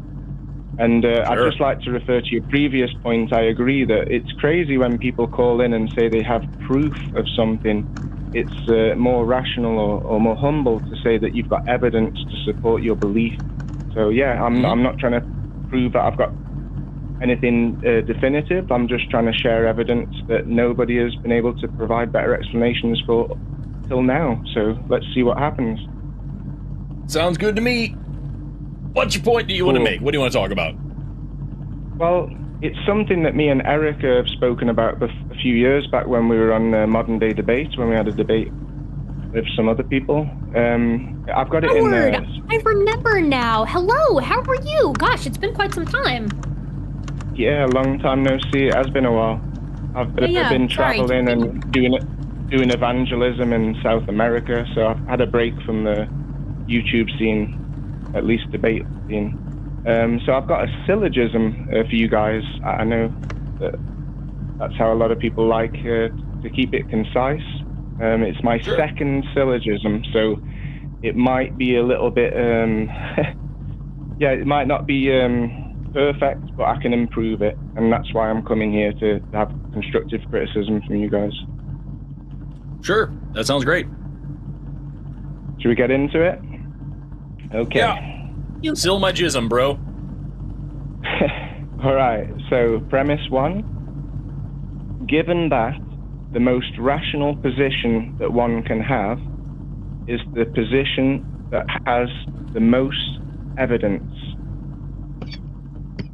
Now, I think that the strongest evidence is in support of the belief of divine intervention, and that makes divine intervention the most rational explanation for geology.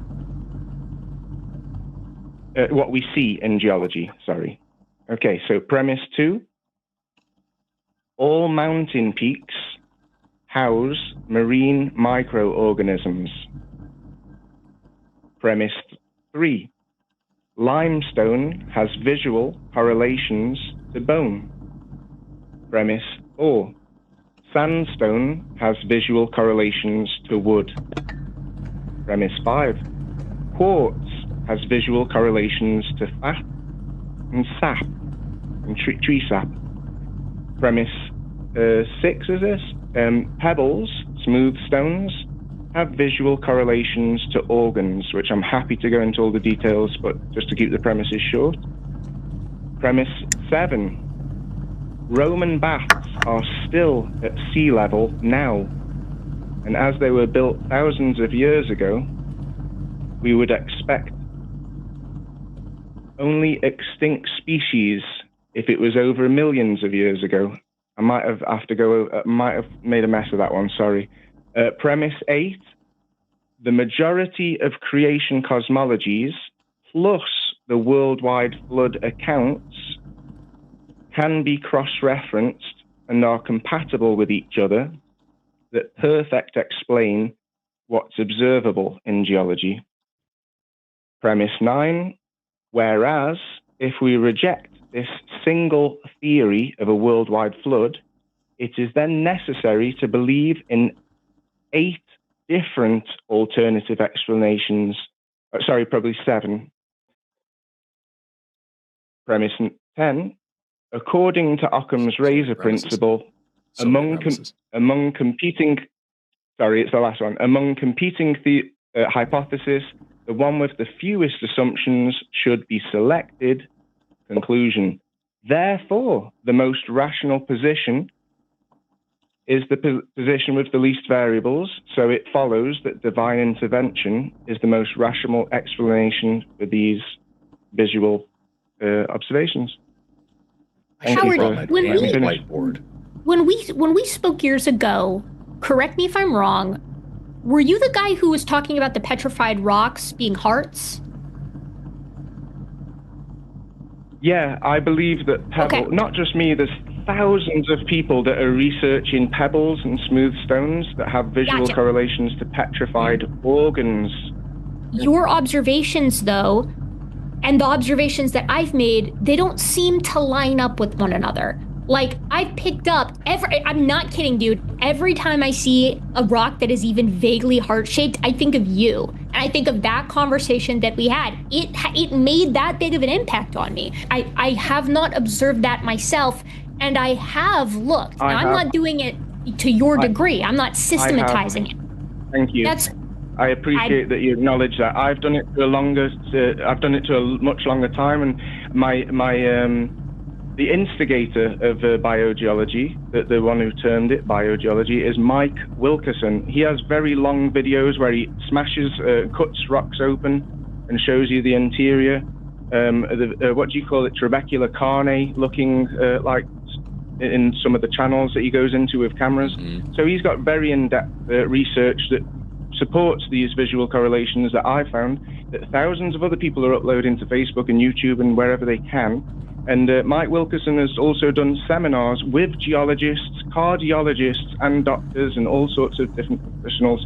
And many people are on the investigation now. Like you said, Forrest, geologists are involved in this now. But it's not a majority. But as we know, we shouldn't appeal to the majority because that's a fallacy. We should follow the evidence wherever it takes us. So I'm happy to invite you again, Erica, to make primary observations. You can even start with a 7-minute video on my channel where I've got my collection from a few years ago showing. And I've just taken that collection to South America and left it in Bolivia with a lovely family that are now presenting it to people in Bolivia.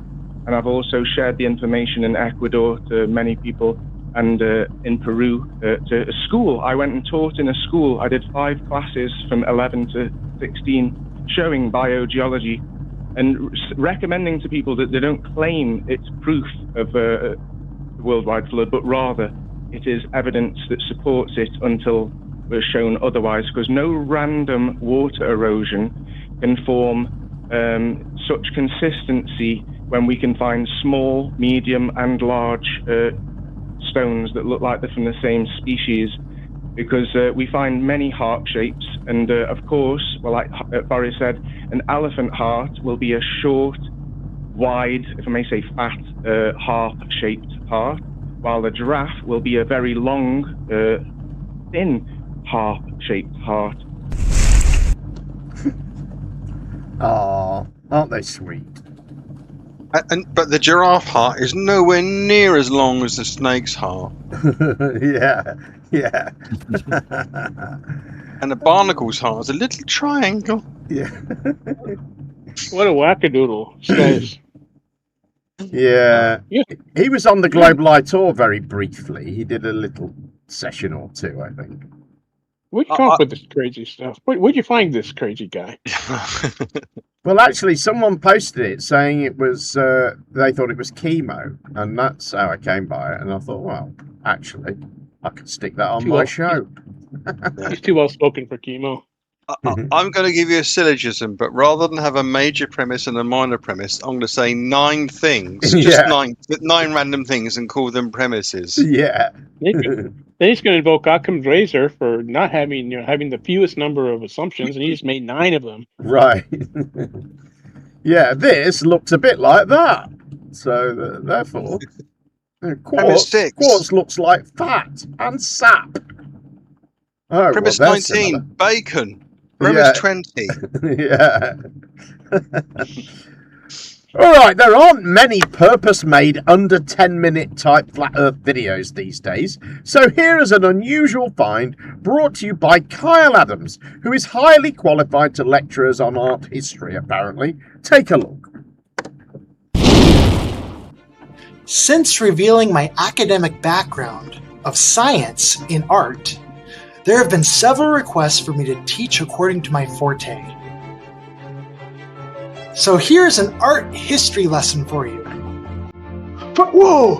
Why does it still say flat earth science? For all of you who don't know what the word science means, let's take a look here at the word science in the dictionary.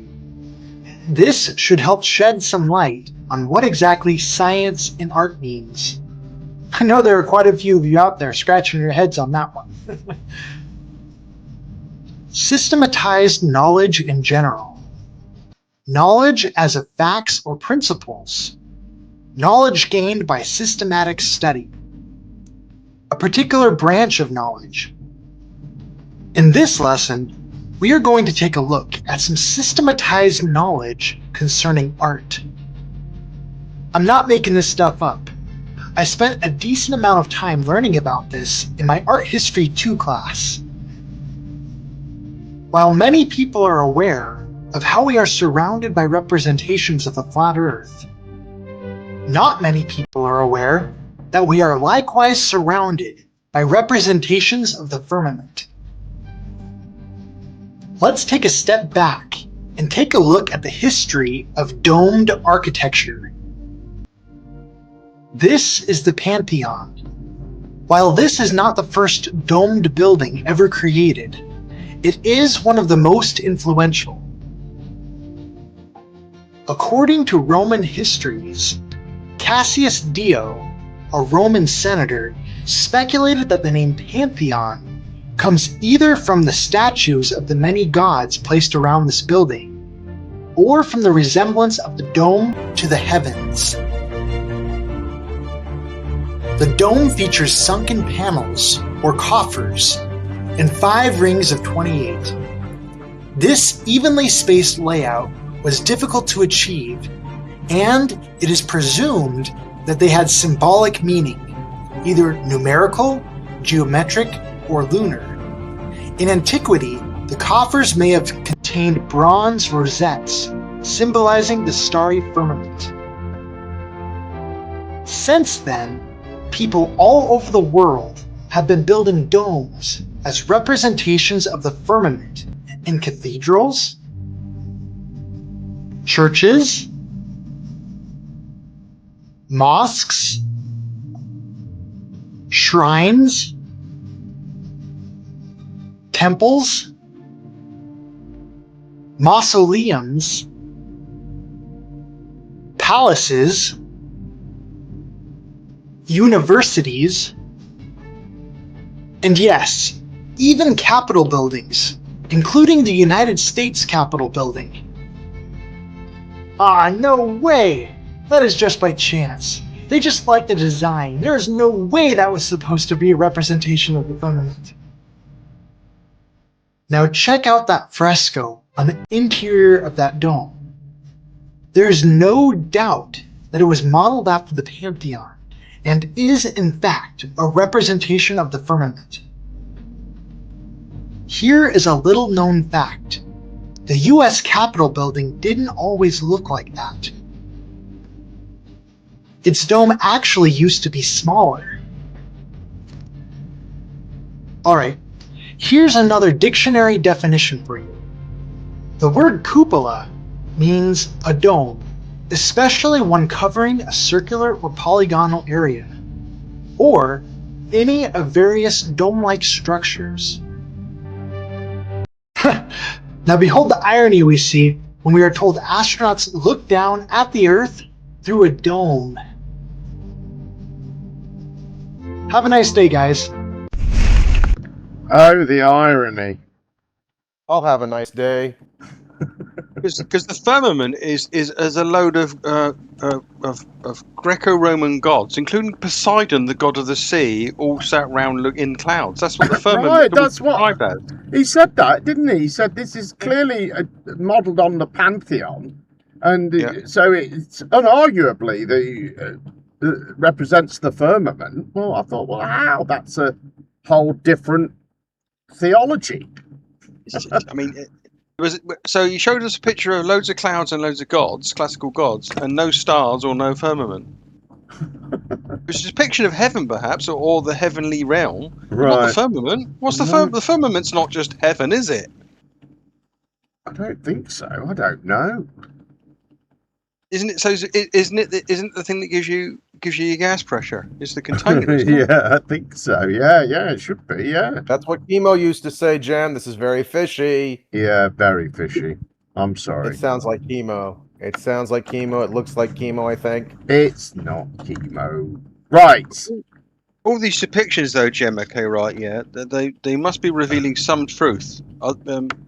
Because they're in churches, mosques, temples. Oh God, yeah. When I'm playing it at double speed, you don't kind of notice things like that so much. You know what I mean? Fucking hell! Why don't I take about 6 of these out? Just have the first one and the last one. No, but the point is that if they're all religious iconography, okay, right? Yeah, then what's it got to do with science? Right. Who knows? Who knows? The science of art. Jesus Christ. Yeah, it's almost like the United States built buildings in Washington, D.C. to look like Roman ones for some reason. Maybe because, I wonder why. Right. Okay, a little gaggle of newbie flatties I came across next, so please enjoy their crap flatty arguments. So my personal stance, as you know, I'm a UFO investigator. I've been on 11 different TV shows talking about aliens. You can find me on HBO. You can find me on History Channel, Discovery Channel, Fox Tubi, Forbidden Knowledge TV. You can find me on Gaia. And I still don't think the world is flat all the way at all. Now, I'm suspecting now. I'm suspecting because today, that yesterday's conversation that I had with the guy installing the stuff for my mother, he was fixated trying to make sure he point this satellite, and I'm going, what difference does it make? The Earth is moving. And he was like, no, we got to point it at a fixed, it's going to point. And he said, we got to move it around the other side of the building, of her thing, in order to get the signal. I'm like, just leave it here. The Earth is moving. And so that let me start thinking about, what is this? What about this? So Devin, we talked about it a little bit earlier. We can go a little deeper now. But TK, you are a flat earther. So we'll have this conversation again a little bit here, just as though it's everything else. So I'm going to give two things here. Not so much that this is going to be a debate. You go first, tell me why you think it's not flat. Then I'm going to give you an opportunity why it is flat. We're going to compare and make sure you both are convincing. I need more evidence to convince me that the Earth is flat. Throughout grammar school, high school, college, it's always been a sphere. We've been to the moon, going up into space, not through the ocean, which a lot of people think, a lot of flat Earth do think that. There's evidence proving that the Earth is round. We have satellites thousands of satellites that circle the globe. You said Earth is flat. Just go ahead. Okay, so I feel like Earth is flat, and that's just my opinion, of course. So the reason why I say this is because doing studies, doing readings on the flat Earth theme and theory, it resonates with me, and it just feels right, because literally you have pilots out here that are flying the planes that fly the Earth, and they have these dials and barometers fixed on the flat plane because there's nothing else on the other side. Because I feel like what everybody's saying, if there's a flat Earth, how you go to the edge and don't fall off, I just feel like it's a portal to the other side. Because honestly, even with the TikTok videos, even with all the evidence that you see out there in the mainstream, they're saying now that you really don't even need a plane to go to some of these places. It's like in between borders. You can be on one side of the world and be on the other within seconds. But if the pilots were to sit here and disclose that information, imagine all the people that would be losing money. And then not only that, is that when you start investigating flat Earth and you start looking at the maps and the ice wall and how the ice wall has deteriorated and the things back behind it, it also makes you think like, dang, what else is there? And that's just my personal opinion. If you look up in the stars in the middle of light at 2 a.m., you go back out there at 6 a.m., the stars are still sitting in the same place. The Milky Way has moved. The moon is there all day in the same spot tonight, tomorrow. During the daytime, if you look past the sun, you're going to see the moon still sitting there. Now, I'm saying this is a conversation that we could be having. Now, there's people that talk about the airplanes and they talk about how it never moves, and they get on a plane with some type of balancer, somebody it's not moving. Not even close that's going to happen, because the Earth is so big, when we come down to this. And then we still have, if y'all remember, August the 12th, we're going to have the day that the gravity is supposed to stop and everything is going to float, and then so many people are going to get unalive because of the fact that they're going to fall back to the ground, just like anything else. And so there are just so many things out here that we're dealing with that somehow we got to come to some resolution, when it comes down to this. And now, don't get me wrong, I am a fan that the reptilians exist. I know that they exist. All right, flat Earth, flat or round? I was round for a while, but then I became a flat earther. All right, so looks like you drive trucks. Am I correct? Yes, I drive for Walmart. Okay, so we know Walmart is global. So did you fall off the earth going somewhere, or what's going on? Nah, it's Let's not go like there. that. Okay. But basically, what I wanted to say was, I felt that if it's completely round, you have to get rid of level. You have to get rid of the I would say what's the level that exists. So anytime we're walking on any surface, we tend to want to go towards level. So any city, any place, you have to have level in some form or fashion for us to really function really good Okay. towards walking. So whether any building, they always have that term level, square, plumb. But level is the main thing that I'm thinking about. Any globe that you're going to be functioning on, as far as any type of walking or riding a bicycle, anything of that nature, you have to have level to exist. You know, as far as for it to be, I would say, a stable situation for how we live. So that's how I felt about it. So you're saying as far as the Earth being round, then it's not level at some point if you're going around it. Yeah, it's like if you have a ball, like if I built a building that was a ball somehow, and it was a big ball, eventually I won't be able to walk on that building, or even if it was a circle, because you have to have level for me to eventually walk. Otherwise, it's going to be uphill or downhill or some type of slope. So eventually, I would fall because it's not. I'm seeking a level. I have to have level in some way, form, or fashion. Even in a house, you have to have level. If you eliminate level, you're not going to really be able to do as much for us from a human perspective. You're not going to be able to do much unless you have some type of vehicle like a car that can go uphill, or something that you have to have the level there. What I wanted to bring to the conversation is a series of books called the Terra Infinita, spelled like it sounds, Terra, Terra, Infinita.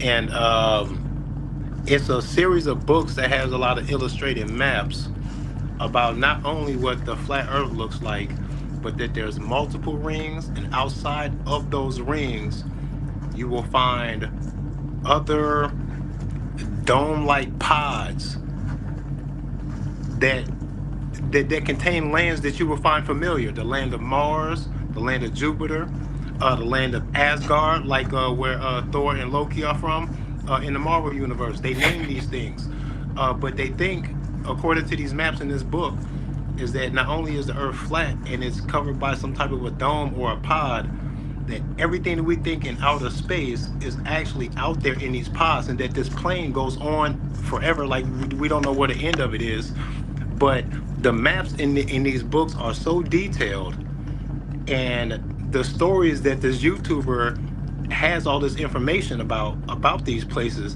is so detailed that it's going to blow your mind way beyond the debate on like flight paths, which is a good argument that flat earthers have. The flight path thing kind of had me bugging a little bit when I first heard that. But this series of books is going to take this stuff way beyond that. It's way out there now. The information is crazy. It's vast. There's so much of it. And when you see this stuff and you see this map, this universal map, because he says that the entire universe is a plane, and that all of these planets and things, they're out there, but they're out there, not up there. They're out there. And when you see the map, you'll understand why travel, the darkness of space, like all of the whole story of space will still fit this map, because from one pod to the next, where there is no sun, but all of these systems have their own suns, sometimes multiple suns. See, it sounded familiar. But in between these pods, you would know how to travel, how to fuel whatever you're in. There will be total darkness because there's no sun in between some of these spaces. And you would imagine the darkness in this vast distance. Like, how is this not the same story of space? It fits so well. Y'all got to go check this out. It's going to blow your mind and take the conversation way off someplace for you. You're going to see. You're going to see. Do you know what he's on about when he talks about the Terra Infinita? Anyone? Oh. No, I was hoping he'd spell that bit for us. Well, it's that I've shown it before. It's that map where it's got like loads of little circles, loads of little Earth ponds, if you like. Oh yeah, right. Oh, we know the one you mean. Yeah, it's like like all these little domelets everywhere. Yeah, with an ice wall, with an ice plane between them. Obviously. Yeah, and they've all got like little. They've all got names, you know, like he said, Asgard and yeah. You know, made up Atlantis and stuff made like up that. here. Yeah, You know. yeah. But I mean, it amazes me when you hear someone like that talk. I mean, he's thoroughly convinced by that. And it really seems to be like the quantity of made up stuff that he finds compelling. It's like, you know, as long as you make up enough stuff and provide enough detail, then it has to be true. But it's the new conversational currency, isn't it? Right. It's far more difficult to read and evaluate things that are complicated than just to go and get some easy woo woo off the internet and become a conversation. You know, have a conversation about that because everyone's talking past each other anyway. Right. Oh yeah, I believe. Have you seen this book about these pods and everything? Yeah, and I believe about heartstones and no one's actually listening to each other. Really. No, they aren't really, are they? All right, they've all got a voice, bless them. And as long as they're not fixating on this so hard they crash their Walmart truck, then it won't affect the world. Yeah, I was thinking that. You probably shouldn't be doing this while you're, at work. Anyway, here's a flatty we haven't seen for a while. Corey Kell once made a speech at a Flat Earth convention. Here he is talking to Kyke Adams on Globebusters about proving the Earth is flat using the sun. Everyone, I've got a friend here. This is Corey Kell, and he's our guest speaker for today. Corey Kell, you were there for the Flat Earth International, sorry, not the Flat Earth. It was just the International Truth Expo of last year, 2025. You're one of the speakers there, and you are former military or a master gunner. I've got a big question for you that I've been kind of thinking about. Is I know there's a master gunner who speaks on Mark Sargent's channel all the time. Are you the same one, or are you a completely different one? No, I'm different. That's Peanut. Well, I shouldn't say that's Peanut, but that's he's an armor master gunner. I'm artillery, so he's a different field, but master gunner at the same level. Wow. Okay. Yeah. Seems we've got a lot of different master gunners. Then that's awesome. It seems there's quite a bit of former military in just the Flat Earth community in general. It seems. And it's not. The community talks about it, which is kind of. You would think it'd be the opposite. You think the military would be on the globe side. It's not. And what also is not talked about is the military science of it. Yeah. Which is something that, and I found it interesting because I was listening on TikTok about 3 weeks ago, and they had Neil deGrasse Tyson. Somebody had a clip on from him, and he was talking about a certain science that was talking about flat Earth, and then he was kind of waffling, and I was thinking, well, what happened to that little speech you gave about science is right whether you believe it or not? Oh, now all of a sudden that you don't believe that, right? That's funny.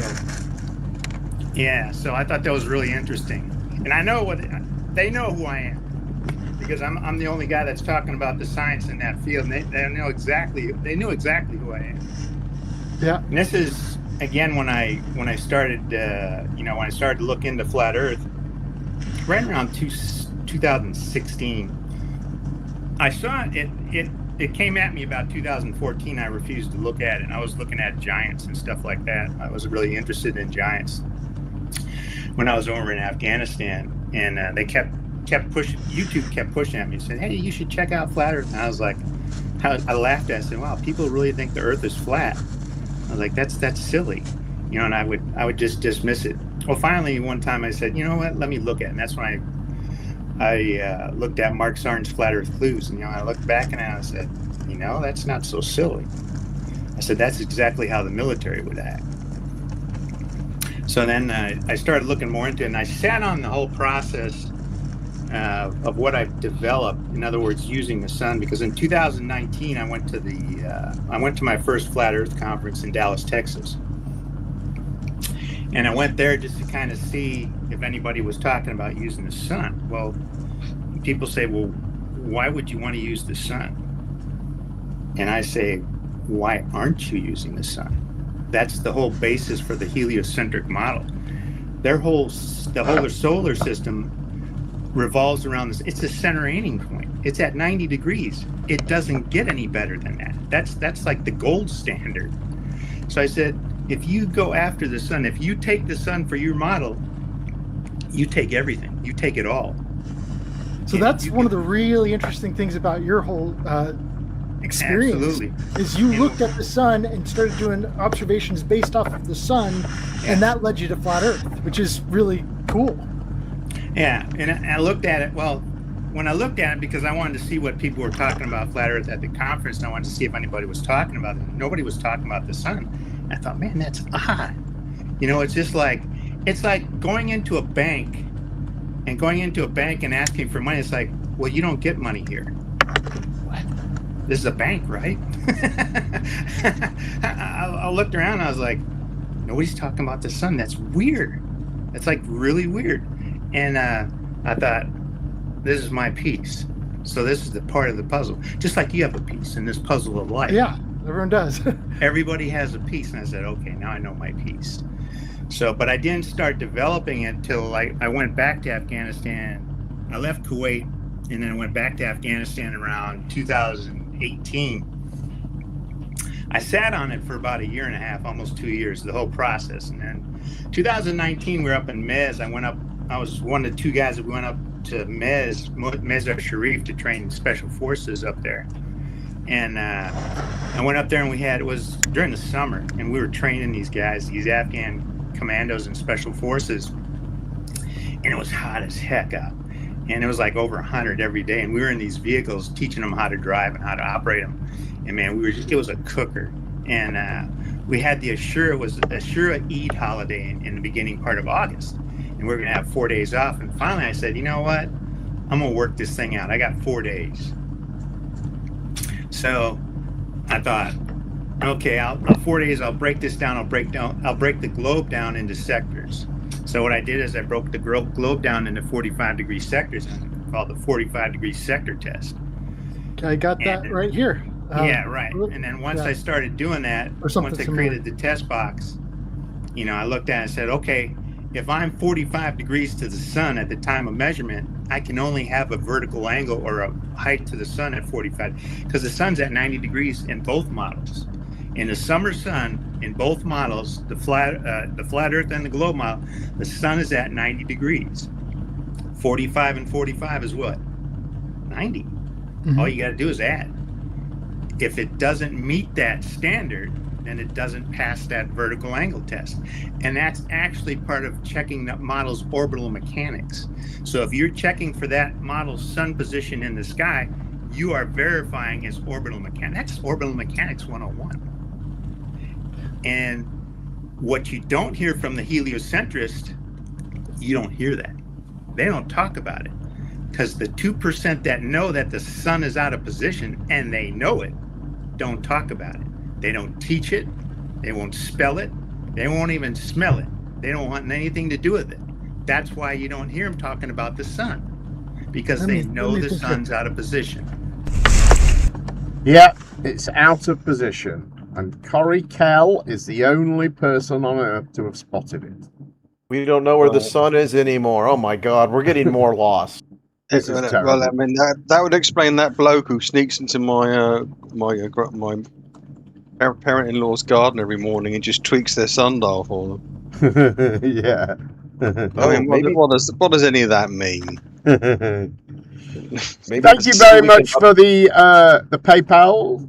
Whoever did that. Well, I know who did that, and you know who did that. I'm not going to say, but thank you very much anyway. If anybody else would like to PayPal me, here is me me thing. Just oh no, that's wrong. You need to do Control V. Right. Anyway, there it is. If you can bung us a few quid for all the efforts I've made to entertain you, I will be eternally grateful. Thank you very much. Now then, sorry about that. Please go ahead. If I heard 45 degrees and 45 degrees is 90 degrees one more time, I could have sworn that was yaw angle. Yeah, I was gonna say that's like yaw angle. Why doesn't the sun come out? Well, we don't even know where the sun is. Yeah. It's funny. I was talking to someone only recently, just generally here in the UK, and they were saying, "Oh, it's in the middle of this." Trouble is, in the middle of the summer, like it is, the sun is directly over your head. And I said to them, "No, the sun is never directly over your head." And they're like, "What? What are you on about?" People always assume that in the middle of the summer at noon, wherever you are in the world, the sun's over your head, and it's just one of those things which is not true. But these classical, it's at 90 degrees. We're on the tropic. It is, right? Sure. There's a minority of the UK, of the world populace who experience high noon. The rest of us, in the stricter sense, never ever experience it. Yeah. UK is way up at 50 degrees north, isn't it? 50 above 50. Yeah. You're nowhere near the tropics. No, I know exactly, but a lot of people in the UK assume that just because they don't really think about it very much, that their shadow is non-existent at noon in the middle of the summer. It's just not true. And I've worked in the tropics, so one time I was noticing, the sun is to the south, then the sun is overhead, and now the sun is to the north. I mean, it's like he said, always 90 degrees in both models. I go, on what day? I know. I was thinking that. Where are you? It's 90 degrees every day. We just don't know where it actually is because it doesn't appear to be 90 degrees every day. I mean, I love the way he went to, I went to the conventions and no one was talking about the sun. Well, they didn't know what the fuck he was on about, to be honest. He did this very boring presentation that was full of... He did it in this as well. I remember he went on stage and he was doing this sort of, is anyone, you come from Colorado or wherever, and then he went, is anyone Oconus? Does anyone know what that means? No. Outside the continental United States, which he then proceeded to tell us. And I thought, well, there wasn't much point in saying the abbreviation if you then have to say the whole thing as well. You may have well just said the whole thing as well and not the abbreviation. Yeah, but anyway, he did it in this week. We went up to Ms, didn't he? And then he said the full name of the place. He's just showing his military background with military talk. It's like, right. Oh, I got up at 1856. Zulu. Right. Exactly. Yeah, a lot of that went on. All right, Weiss, as always, has been out doing his thing. And this week, appearing live before a UK crowd at the Flat Earth social event. 3 clips. When I say live, I mean live stream. 3 clips to come, starting with some insider information from someone at SpaceX. I just actually had somebody emailed me that works at SpaceX, and he says he can't take it anymore. He said they sign all sorts of non-disclosures. Nobody knows what anyone else is doing. They're not allowed to bring their regular phones in there. They get swapped out for these phones that don't have cameras. The people that work there work for a company called Theranos, Theranos. That was the biggest scam. It was a medical company that said, with just like 2 drops of blood, we can do 500 blood tests. And it was going to revolutionize the medical industry. And hundreds of millions of dollars got invested into it. And it was all just a scam. It was all fake. So that when that blew up, that was a bunch of years ago. You have to think that the people that work there, many of them are in on it. So this is how they get people. So they get these people and they say, okay, you're going to lose everything. You're going to jail. You're going to be broke. You're going to be in prison for the rest of your life. Or you're going to play this role at SpaceX. This is how they get crisis actors. So it's very, very, very, very interesting that these Theranos, if I'm pronouncing that correctly, workers are all working at SpaceX. And the guy says, none of them know anything about space. And he says that there's two of every rocket, one that's metal for the press to take pictures of and throw rocks at, and the other one is plastic and nylon. And, and so that goes right up with my rockets are balloons, not theory at this point, where lots of times, they're lighter than air vehicles going up when they do launch something. So that's all interesting. This is a motorcycle and a guy jumping off of a cliff, and his parachute comes up, but the motorcycle was too heavy for the parachute, right? The parachute just shredded. So think about like Artemis coming back in at 25,000 miles an hour, and it's gonna drop out a nylon parachute. It's just gonna do that at best. It's gonna literally shred. But I was trying to pull up the. Is this the one? Oh yeah, this is over at SpaceX. We got this little thing there. That looks like a good rocket, right? This is a launch. This is going up in the air. That's literally a balloon, isn't it? Yeah. These are balloons. I mean, this is the space shuttle on a windy day. This thing weighs 4 million pounds blowing around in the wind. It's not blowing around in the wind, you Right? moron. Here again, 4 million pounds, and it's blowing around. I don't know. Can you see it wobbling in the wind? Yeah. So this is a blimp, right? These are probably blimps too. This is probably just filled with air also, but it's got a little fireworks in it. And you know how they say when it takes off, it rolls over backwards. You know why it rolls over backwards? Because this part is just heavier than this part. It rolls over backwards, and this is just fireworks, and it's moving so slow. Think about this. A rifle bullet goes at like 1,700 miles per hour, right? Whatever that is in your silly measuring distance speed. We do that. We use miles per hour. Okay. And you can't see it. This thing is going 25,000 miles an hour, and they're filming it coming across the sky. Like, it's incredible what people will just believe. So this is the shuttle. It drops its tank. It falls back to Earth. And I'm just going to pause this for a second. It falls back to Earth. And the story is it falls so fast that it burns up. And it deatomizes before it hits the ground. Now look how close those clouds are. Now think about this. Who's filming this? This is falling. This is 20,000 pounds falling. It's falling. You know who's filming it? The guys in the shuttle that are going 25,000 miles an hour in the opposite direction. Now watch right here. You're going to see a little piece of paper float by. There it goes. See it?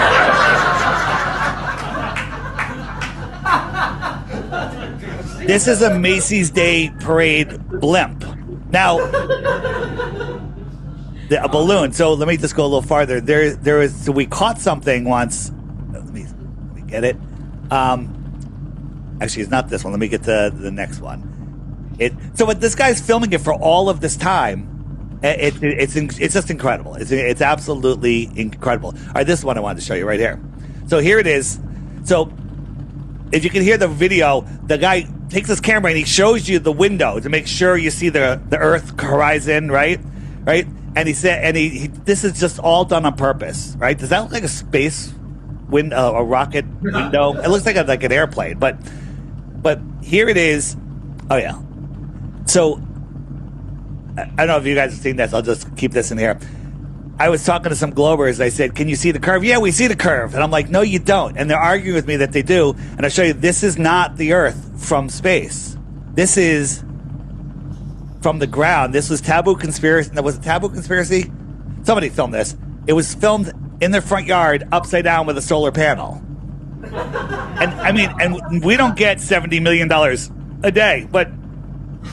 So the question is, are we filming down or are we filming up? I don't know, right? You don't know. Here's Felix Baumgartner when he jumped. Now watch how fast he disappears from a camera that's not going 17,000 miles an hour or 25 in the opposite direction. Boom, he's gone. This thing is falling and they're going up and somehow they're filming this. Now, this is what we caught. We caught this thing going by. Ready? 3, 2, 1, right there. See that? What is that? Watch. slow it down again. This is direct off of NASA's feed. We see this thing. What is this? It kind of looks like a quadcopter of some sort. And I think it's a blimp recovery vehicle. And it got caught in the camera. I'll just turn it 90 degrees, crank up the contrast. Yeah. So the theory that they're using balloons is not a theory. It's a proven fact. The flat Earth is not a theory. Flat Earth is proven. We don't need to do any more tests. It's already been proven. Our job is to wake up other people. Our job is to spread the truthful information and get the disinformation, because people Google flat Earth and they end up with all the garbage. So, Dave, when I've noticed on some of your, everyone has trolls and everything else, but even the trolls you get, they still ask things about, the sun still sets over the thing, and they still go, the horizon's on it, blah, blah, blah. What is wrong with these people? What is wrong with these people? Well, they'll come and say, no flat earther has ever addressed the sun setting over the horizon. I'm like, they make these positive claims, and then weak-minded, unresearched people will just be like, no flat earthers ever addressed that. I wonder why. Probably because the earth is a globe. That's like the number one thing I talk about, is how the sun sets beyond the horizon, not below it. Look at this. This is crazy. This is like, if you saw this in a movie, you'd be like, I want my money back. You could do better than this. All right. And then the last one I want to show you, this was over at SpaceX, I think. And they're showing us, the rocket, the testing the engines, but it popped. It's literally popped. It literally popped. All right. Crazy. So rockets are balloons. Sometimes they're just CGI. Sometimes they're miniatures. Sometimes they're holograms. They mix it up all the time. They show us all different things. They keep us confused, just like they do with like false flags, where they use different actors for the same person, so people just get confused. When your mind gets confused, you give up. You get tired, and it just wants to give up. And the thing is, they train us that the Earth is a globe before we can even speak, right? We have mobiles over our cribs. Thanks, parents, of planets. NASA sheets in school. The first thing they teach in school is the orbits of the sun, the moon, and the Earth and everything. And it becomes a core belief. And when you believe something 100%, if you believe something 99%, you can have a conversation with somebody, they can show you some evidence, and you're going to go you're going to scratch your head going, huh. But if you believe something 100%, which is the globe belief, is so ingrained into us because of so much programming, that even when shown undeniable scientific proof, you will make up an excuse for why that's not valid, and you will believe it yourself, even though you just made it up. And that's how our mind works, because if you accept what they said and you have 100% belief in something, you literally become disoriented. You might become nauseous. You might pass out. You won't be able to think because it breaks your brain. What the fuck is he on about? What utter bollocks? When is that? When have you ever passed out because you couldn't? Our brains are think broken. about something? It's just... And Jem, you're muted, by the way. You muted yourself, Jem. How did I? Oh, all right then. I don't think he can hear us. Yeah, Weiss is Someone server muted me. Who did that? I don't know. Oh well, David Weiss. I'll find out. I'll find out. I can't find out at the moment. Yeah, David Weiss. What a knobhead. Just talks such utter bollocks, doesn't he? Balloons with fireworks in them. But he was misquoting that capsule thing. That capsule wasn't going back down to Earth. It was in orbit along with the actual ship that they were in. I mean, it just disconnected from each other, and they were watching the separation. And the shuttle that he said was blowing around in the wind, you could see the fucking exhaust, the rocket exhaust coming out the bottom of it. Is he surprised that skyscrapers sway like 40, 50 feet every day? I know, that's what I was thinking. Well, that shuttle launcher showing swaying in the wind, the engines were off-centered, so it would torque it, and then it would come back, and then they would fire off the solids. And apparently he thinks it goes 25,000 miles an hour at liftoff. Right. Unbelievable, isn't it? So much was wrong in that I couldn't find anything that was right. And you're just going to make up excuses to make it all fit your narrative, NASA Shell, just like he said. Even though that's exactly what he's doing. I know. The irony of that is astounding, isn't it? Yeah, the irony of that we're the brainwashed ones, and yeah. Yes, we are the brainwashed ones, unfortunately. Yes. He is definitely Taboo Conspiracy's older brother. Unbelievable. All right. Go on. Bring up Taboo. He purposely tried to fake something, and that means that everything's fake because he purposely tried to fake something. Right. More from Weiss now, and he takes us on a tour of his all-new website. This is actually still being built right now, but there'll be a section, hey, I'm interested. Oh, here it is. So I'm open to dating. So you turn that on, and then these areas you put, hey, I'm looking for a long-term relationship, whatever it is.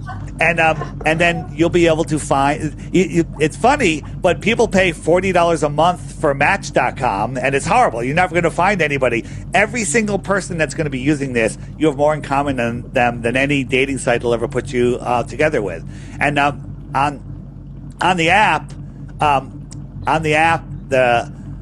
the matchmakers, there's already people that are married and have kids. So it's no joke. It's done a lot. It's brought a lot of people together. Because as I say, a glober and a flat earther can be married, but it ain't going to work out so well. There's going to come a point, right? Now, here's the thing. The glober has no hope of the flat earther ever becoming a glober again. But the flat earther has the possibility that as soon as that person, takes the time and looks, will become a flat earther. So we have the upper hand. We have the upper hand. They told us years ago in 2014, oh, good luck, you stupid flurf. You're, good luck getting a job. No one's going to work with you. Guess what? We don't want to work with you. We have our own jobs now. I have a jobs board on here where you can post jobs, find jobs, and it's just for flat earthers, right? But on the new Matchmaker, you're going to be able to find all of that stuff. And it's going to be amazing. And then there's a whole new messaging service right here. So it's just like your regular messenger, right? So this is my web designer. We're testing out some emojis, right? Test. Now, if I send him a message, he'll get a push notification. He'll get an email letting him know that he has a message. And the next time he comes to the website, this will have a little icon on it. It'll be flashing, letting you know that you have a message. So people will be able to respond much quicker to messages. So that's coming out very, very soon. We're going to be testing it tomorrow, and it could be this week. It could be next week, or it could, probably not much longer than that. If you're talking to somebody on Flat Earth and they're like, well, where do I learn some more?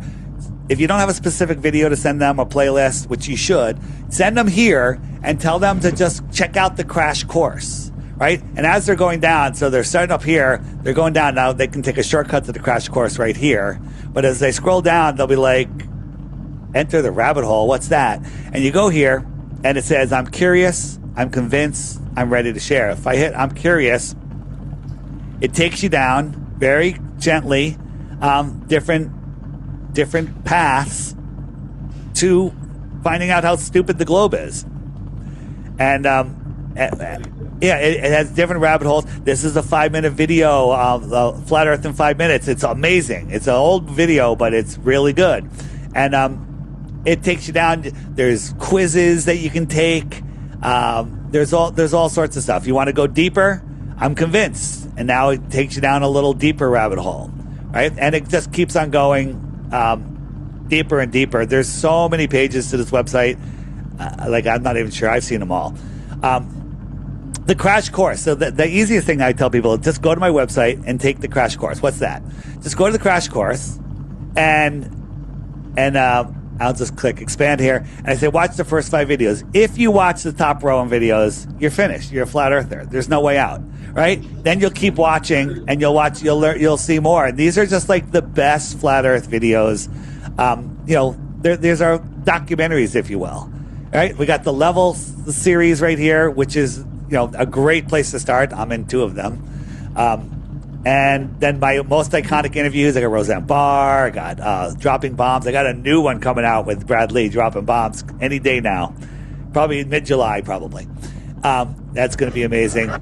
And then you go on, there's actually an arena where you can play games, all trivia games, and there's people in there competing against each other, and there's a whole chat module in there. Just super fun. Frequently asked questions are here, just like on the app, right? Right? Yeah. So here are all the frequently asked questions, and it'll take you to all those places. Now, the website does have a small fee. Like, there's a lot of stuff you can do, but if you want to use the searches and stuff, all of this stuff costs money. So I ask for a $2 or more donation. Most people are giving more, but if you give $2, you're in, right? And then if you want to use like the friend finder, the matchmaker, and all that stuff, it's the same as the app. It's $11 a year. Piece of cake, right? And again, support what you like, or what you like goes away. So all of this stuff costs a fortune. And but I'm here not for the money. I'm here to support the community, wake people up, and basically my plan is to become a billionaire and then have all governments collapse and money's worth nothing. And then also, I'm approached every day. Sell our product.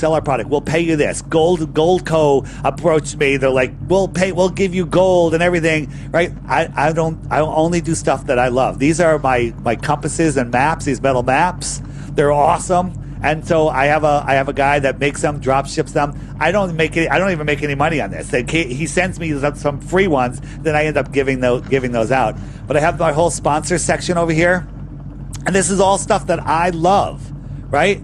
These bottles, I put my water in these bottles with sacred geometry. This company right here, Kinesis, if a lot of flat earthers don't have a lot of money, but that's not everybody, but a lot of them don't. And they're like, I want to get into silver and gold and stuff, and and get rid of crypto or vice versa. This place is absolutely incredible.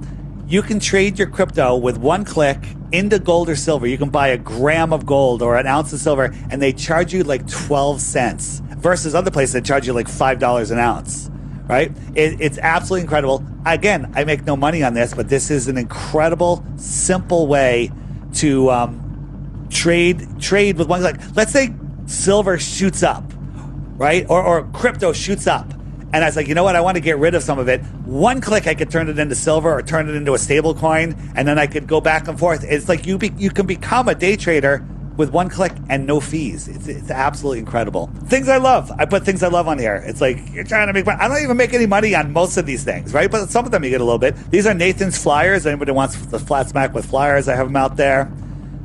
Tesla coil. This guy sells these domes. I love them. I make zero on that. But I don't care. And of course, Masterpiece to get rid of all the nanotoxins in your body. So, Did any of you know about Masterpiece? I know all about it. Dave, can you tell everybody about this Masterpiece, please? Because not a lot of people know about it here and what it does. Yeah. It can be very, very beneficial. So this actually has been proven to remove the nanotech from your body that either got injected into you if you were unlucky enough to become a human pincushion back in 2020 and after, and that stuff gets into us all different ways. You guys have heard of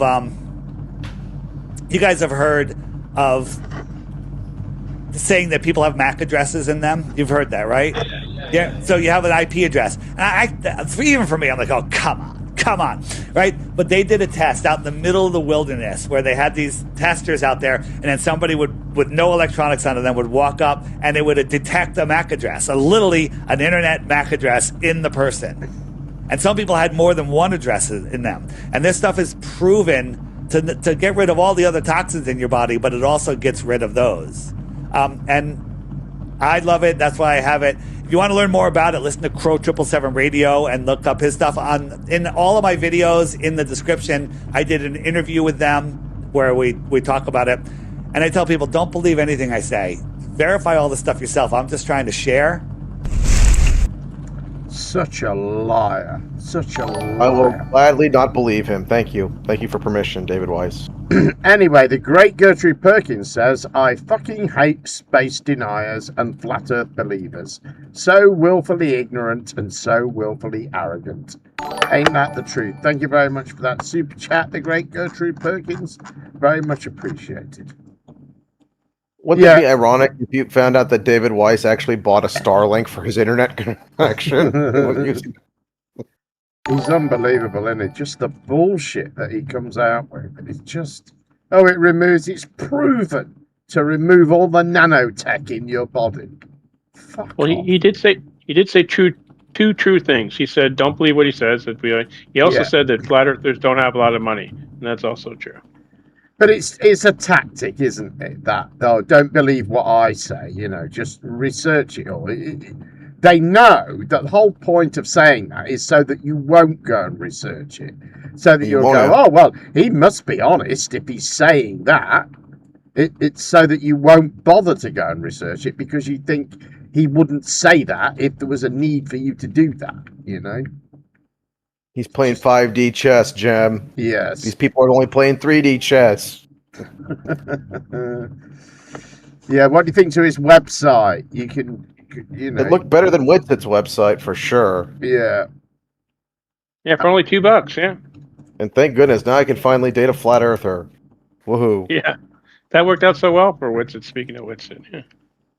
All right, our final clip from Weiss now, and he tells us all about the moon. Plus, we meet AI Dave Weiss, who tells us about gravity. Oops, got that right. Dave, can I love your stuff. Thanks for everything that you do. Hope to meet you one day.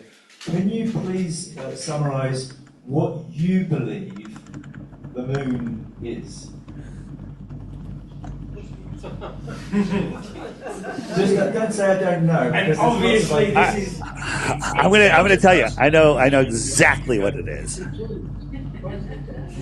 I have no idea what it is, but what I think it has something to do with, it has to do with the delivery and removal of souls into this physical realm. It has something to do with the transfer of your soul from your eternal self in the heavens above to the physical self here. It has something to do with the removal and delivery of souls. I didn't come up with that myself. Next one's an easy one. Can you just explain what gravity is? I think gravity. No one can explain what gravity is. That actually is an easy one. Should we ask AI Dave or should I do it? Ask AI Dave. Ask AI Dave. Go on, that's good. I like Let's do it. Share with sound. Oh, why is it the annoying voice? How dare you? All right. What is gravity? Let's go.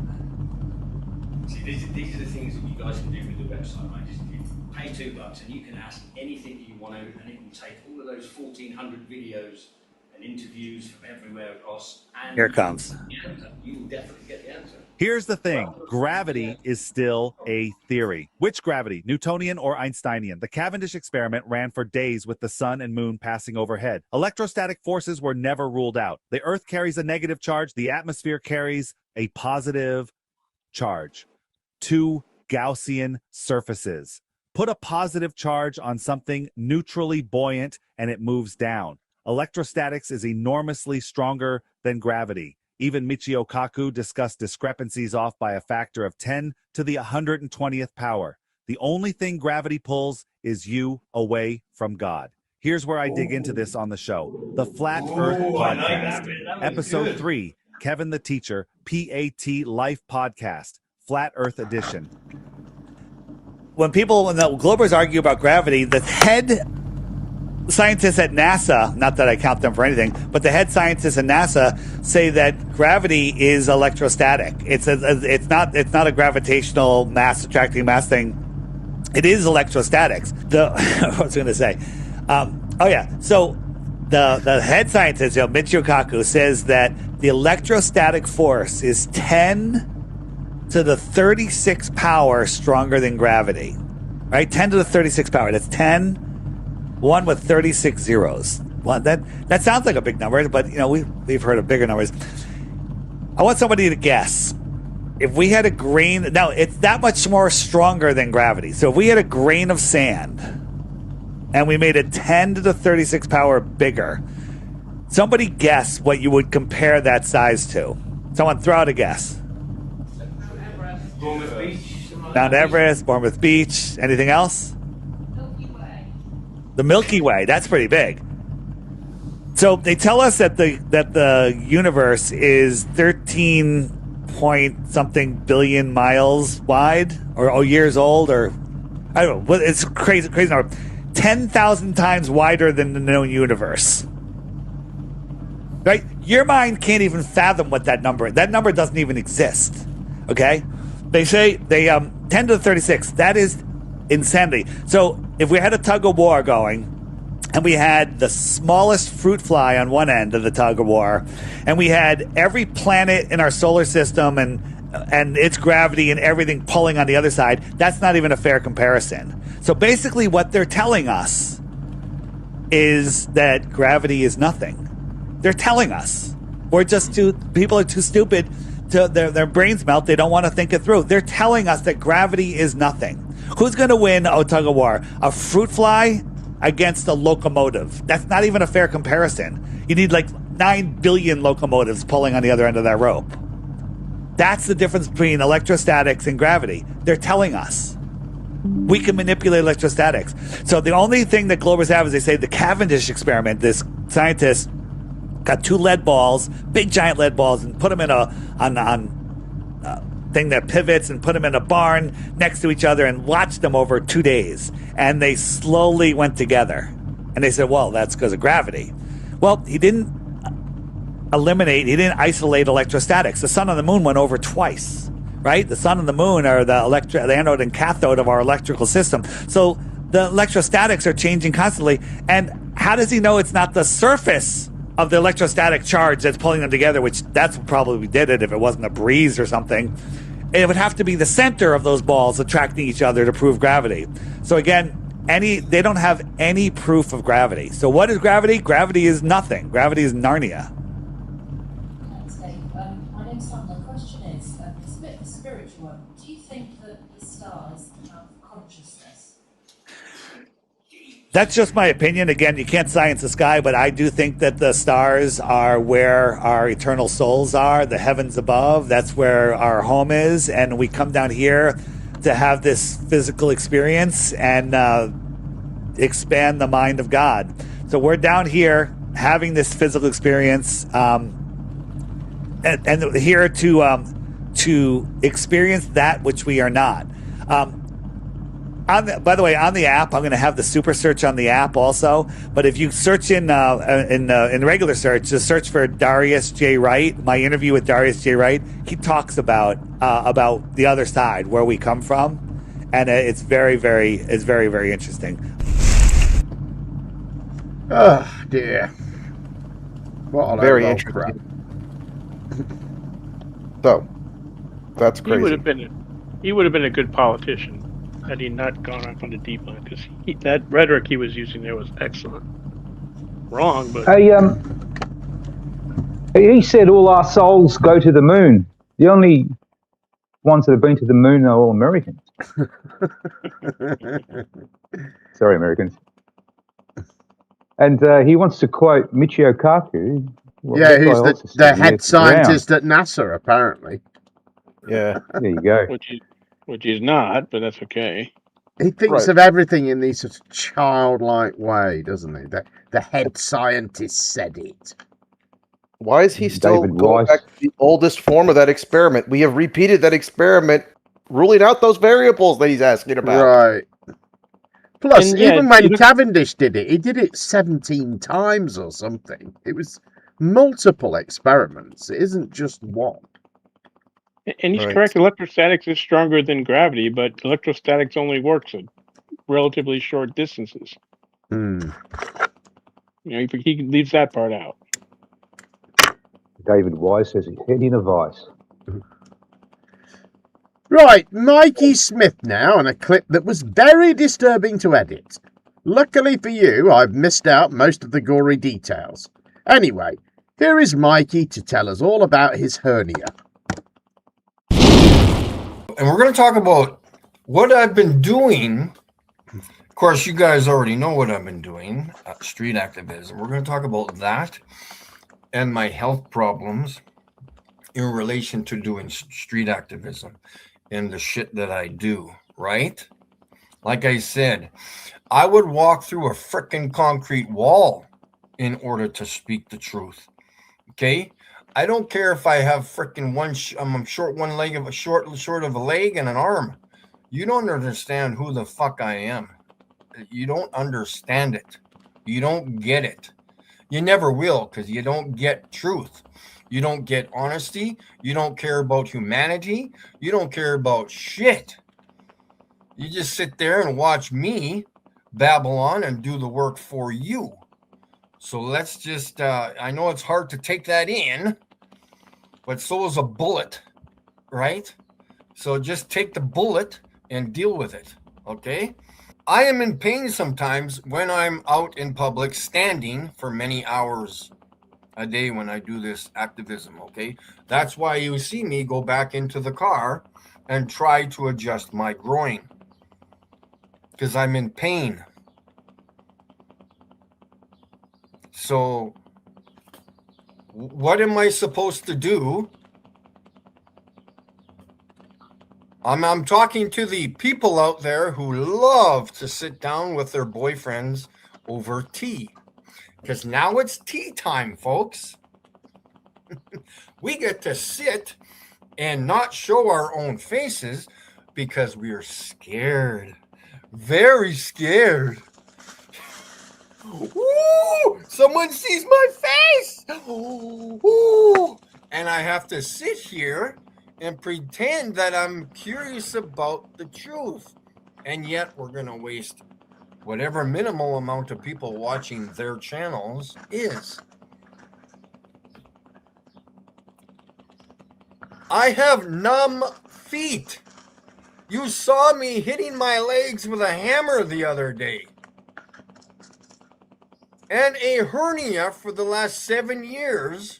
And yet I go out for walks every day, miles a day, to keep in shape. And yet I go out in public with a hernia and bad feet and do street activism. This is why I'm the GOAT. It's not my preference to call me that, but that's what other people call me, correct?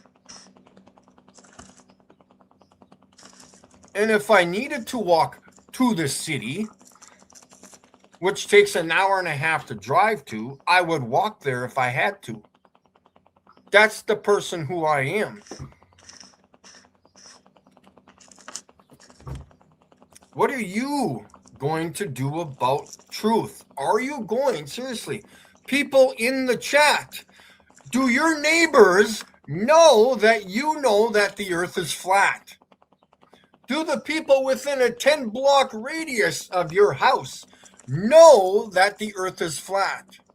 Have you mentioned it to them? Or do you hide behind the walls of your house? Please explain that to me, why you don't tell everybody that the earth is flat. I was outside just 2 days ago. I can't remember what I was doing. I think I was leaning over to pet a cat. And somebody drove by in a golf cart. I've only been here 2 months. And yet, 3 or 4 houses down, they yell back at me and say that the earth is not flat. I've never talked to them a day in my life. I don't even know who they were. For you pussies out there doing nothing about flat earth in your communities, you're a waste of my time. You come onto YouTube channels, you waste your time watching other people do nothing. And tell me what you're accomplishing by doing that, please. Because if I ever come see any of you, DJ New Moon, your whole town is going to know the Earth is flat. What's the other? Sunflower. Your entire countryside is going to know the Earth is flat when I get there.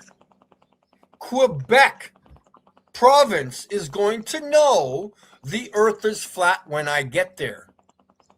So let's start growing some testicles and letting people know the Earth is flat.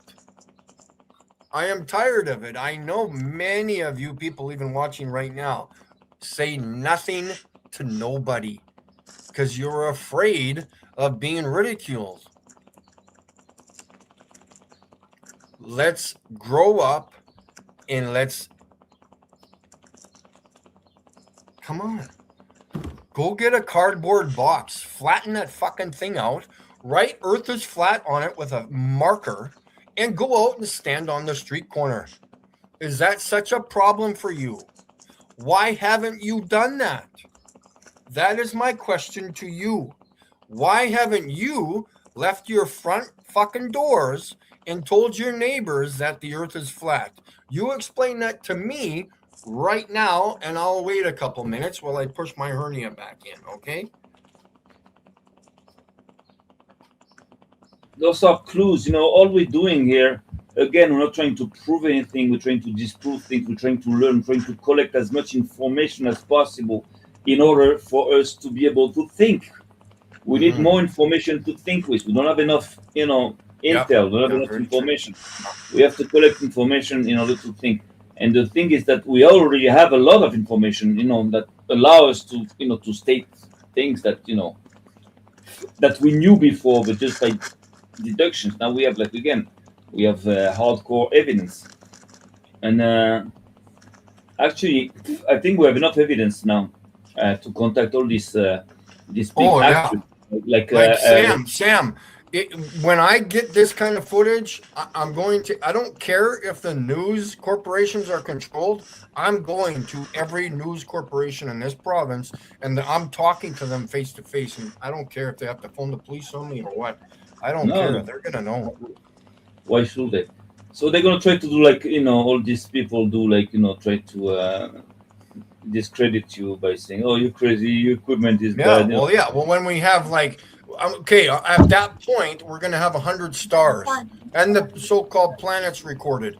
I'm going to have a file folder of all these pictures and videos. I'm going to be like, what are you going to say? What are you going to say to me, man? Well, they know that it's a question of time until that thing gets known and gets viral, because it's so important. I'll go right into that legislative building, too. I'll walk right in there, and they'll say, "What, you're recording?" Yeah, go fuck yourself, man. I can record in here. I'll even get my lawyer. I'll get a lawyer to write up my fucking letter. Oh, poor Mikey. Am I here again, or has someone fucking muted me again? Jem's muted again, everybody. Let's take over. Riot, pure anarchy, chaos. But you live in Canada with that great healthcare system. Shouldn't he get that hernia fixed? Oh my God, yeah. Well, he says he's going to now, but God, he kept describing it, and oh my God, every time he did, I was getting all these weird feelings down below, as he was describing it. It was horrendous. Hernia by proxy. Yeah, exactly. Oh God, it was awful. He is onto something. He called himself the goat. Yeah, apparently that's what everyone else calls him. I think he's mistaken. We call him sheep, and he could obviously call his goat. He is just so full of himself, isn't he? He's really mad at his viewers and the other flat earthers. Yeah, isn't he? For not doing what he does. This is all your fault. You're not doing anything. Yeah, not confident about him talking to medical professionals. The guy drinks borax, and he's proud of it. Oh, is he doing that? What's it called? Yeah. Magical miracle supplement or something. The diabetic feet wounds that he just ignores, that just fester. Yeah. Oh, God. They're not going to do surgery if he's got those festering wounds. He's got to get that fixed before they'll do surgery. Oh, Jesus. I thought Mikey might have been a diabetic, but holy shit. All right. He's definitely a diabetic. All right, let's move on. A little more from Mikey now. And he is out and about doing as what he calls activism. Spell ACTIVISOM. Activism. Again, take a look. Oh, God. Keep doing it wrong. So here's something. Here's some new information. If and when I ever get those binoculars, Sam just reported to me that those binoculars are so powerful, he can record the stars, not clearly, of course, but he can record the stars through the clouds. So you might want to get a little bit worried or nervous, because when I get those things, you're done. You are literally done. He's destroying everything. He's recording. I think he's up to 80 stars now. So yeah, once I get those things, we're just going to record every damn star in the night sky. And then there you go. I'm going to record the nebulas. We're going to record the wandering stars, the planets. I will be verifying 1000% what those lights are in the sky. I've already gotten a half decent shot already, but I want to get a really good video up close, and we will be figuring out what those so-called satellite lights are, but they're not satellites, of course, because I've already disproven satellites. I've never recorded a satellite in the sky. Those lights are something else. They're coming from and going somewhere else. I don't know where they're coming from, but it ain't the stupid satellites in the sky. Thank you. Yeah, they're out there doing whatever they do. The last stupid moon thing they did, that was just completely garbage. There's thousands of videos just proving that was even real. Just garbage. And the latest one? Yeah, the one when they supposedly went around the moon and came back. I don't know why you wouldn't land there, and the reason why they can't land on it is because it's not a rock, it's actually a light that illuminates itself. And on a new moon, it's never in the sky for anybody, so it's literally gone. Step on the grass here. Yeah. Probably getting hot there. Yeah, I haven't. What did I want to say? Yeah, it's literally not there. So if you had a rock in space, whether it was lit up or not, supposedly from the sun, which it's not, it should still be there, just not lit up. You know, like if you can suspend a rock in the air right here between us, we would always see that it's there, rather if the sun was reflecting off of it or not. Well, what if the sun was over here and we were here? Like this side Which would be illuminated, this side would be. Exactly, but that's not what's happening with the moon, because the sun is gone at night, but yet the moon is still lit up when there's no light in the sky to light it up. Okay. Because you need line of sight. Because if I don't want this light in my face from the sun, I have to go into the shade, correct? Yeah. So I'm going to hide behind this tree. Now, how is that sun going to light up my face then? Right. You know, that's the same thing with, if I'm the moon and this tree is the earth, how does that sun light up the moon? Right. So is the moon beyond the firmament? No, everything's on this side. The stars, so the sun, firmament's on the other side of the moon. Well, it's like think of a terrarium or whatever you want to call it, planetarium. The ceiling's a dome, and then everything under that is us. So the firmament, are you like the crystal canopy, same thing? Yeah. Okay. Yeah. It's crazy. I've got pictures, videos on my YouTube, everything. Sometimes I don't even know what the hell I'm recording. It's not far, and it's not far. We've told the stars are whatever, light years away. Not even close. How do we see a star from light years away? So if the moon isn't that far, is it not feasible that we could have gone to the moon? Well, if it was a physical thing, I don't know if it's physical or not. It's just a light. So, like, yeah, I don't know. It's not far. It's less than, I would say less than 70 miles or even less than 50 miles. Because what happens is the sun is right there, but now it's going to set in the northwest and wrap around this flat Earth, because it's close and local. So the further you go away, the less light you're going to have over here. So it's just going to wrap around here and rise in the northeast, and you see that with your own two eyes. But yet the moon goes from 60 degrees degree angle to 30 degrees within a week. So did the Earth tilt? Because we're told the Earth tilts. That's why the sun is getting higher in the summer and lower in the winter. But the sun is just going further south, that's all. It's making a bigger circle pattern instead of a small one. So so you're saying the sun rotates around the Earth? Absolutely, and you see that with your own two eyes. Because in the olden days, in relation to north, we have a sundial. Hence the term sundial. It's not an earth dial, it's a sundial, because the sun moves, not us. And you can't have a sundial work on a globe. The shadow will just go left and right on a sundial. On a globe, it will actually do the clock thing, you know, with the one arm. Yeah. Yeah, we're just, I don't know. And I didn't know this all the time. I thought I lived on a globe too. I thought this was hilarious until I did the work, and I'm just like, uh-oh, something's wrong. So, yeah.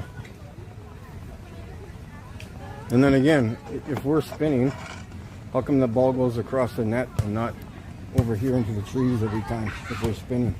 What about the Coriolis effect? What if a helicopter rose to 10,000 feet and just sat there? Shouldn't the Earth rotate below it? If the Earth was moving? It's simple things, just very logical. Yeah. But we're just, you know, I show up and, you know, people laugh at me, call me names when they don't even do any research, you know. Like, I wouldn't be doing this because I think it's funny, or I like when people ridicule me, make fun of my education. That's not fun. No. I get told that every day of my life, you know. Yeah, I get that. Like, I've been very depressed at points in my life doing this, and it's not fun. But you in my faith of Christianity, and I get the same thing. thing. Absolutely, yeah. And see, and that's the thing. That's why I like. So that's fantastic. That's why I brought up the firmament, because some people, like, I don't believe in God. I know there's a God, because you can see it. You can see this wonderful place we live in, the Grand Canyon. Figure that one out. You know, in relation to whatever that you think they've been taught. Oh, well, it formed over millions of years or whatever. No. We haven't been here that long.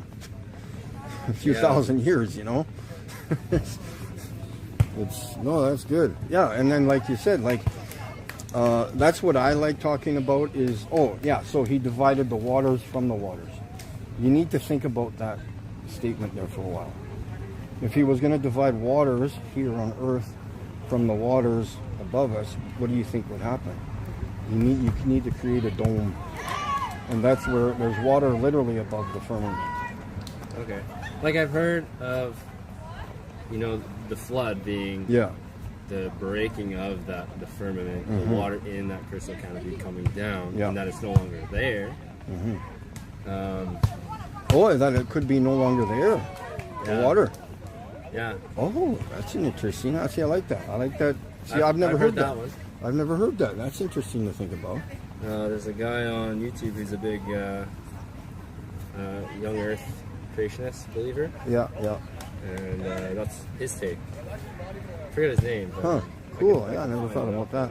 That's an interesting one, guys. Yeah, that's He's got some interesting takes. So he believes that, like, the dinosaurs were wiped out in the flood.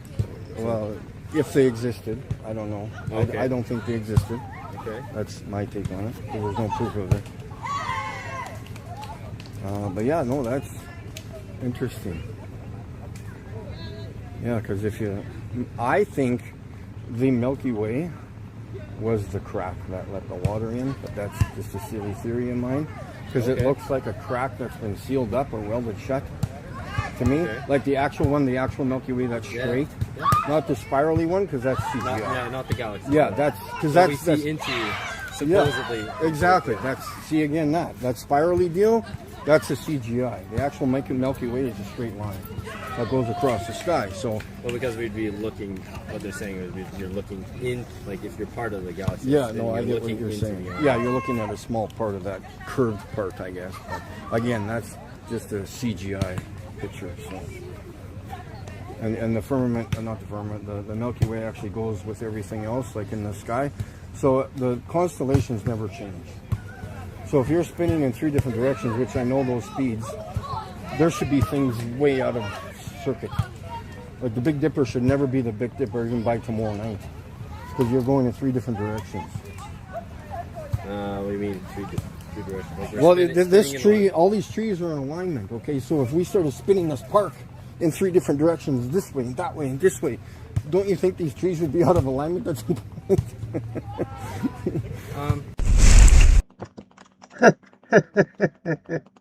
He's just overflowing with arrogance, isn't he?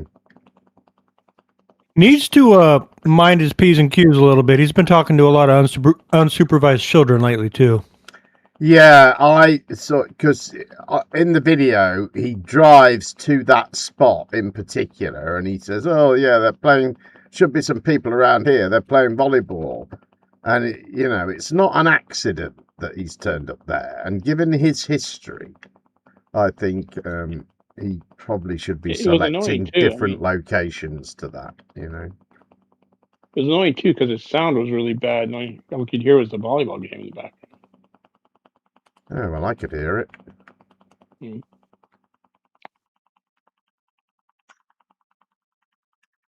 All right, a little more activism now in our final clip, which is actually a couple of years old. This is relatively famous comedian and TV presenter Dom Jolly coming across a couple of UK flatties. Enjoy. So you've got from ancient Greek times, we're told by lots of people, we're told that the Earth is round. And yet... Flat earther? Yeah. Hello. Hello. Hello, how you doing?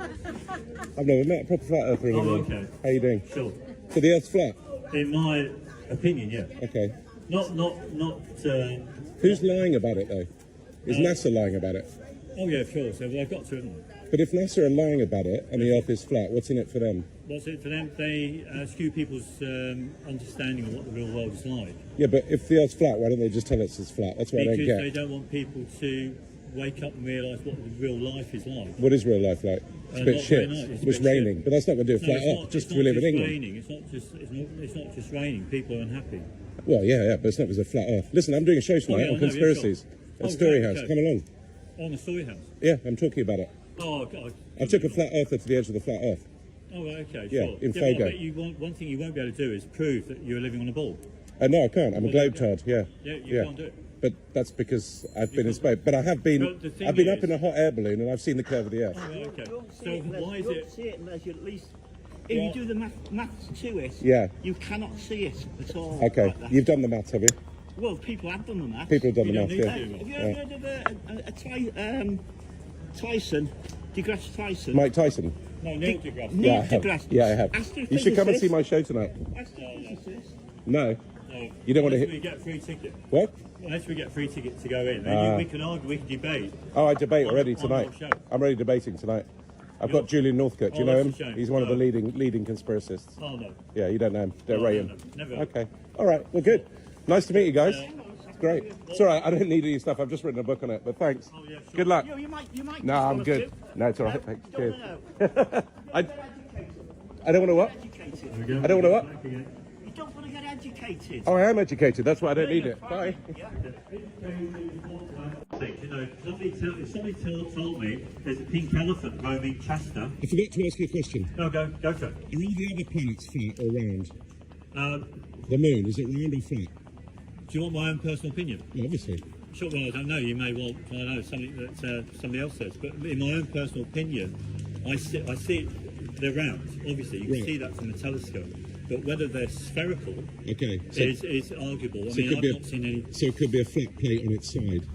It just seems to me that I've seen with telescopes round, spherical planets. So why are we the only flat one?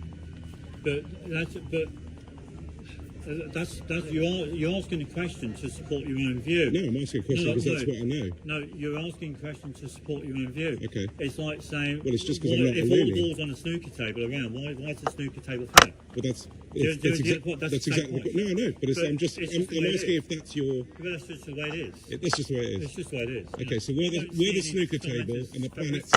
So we're the snooker table and the planets are the balls.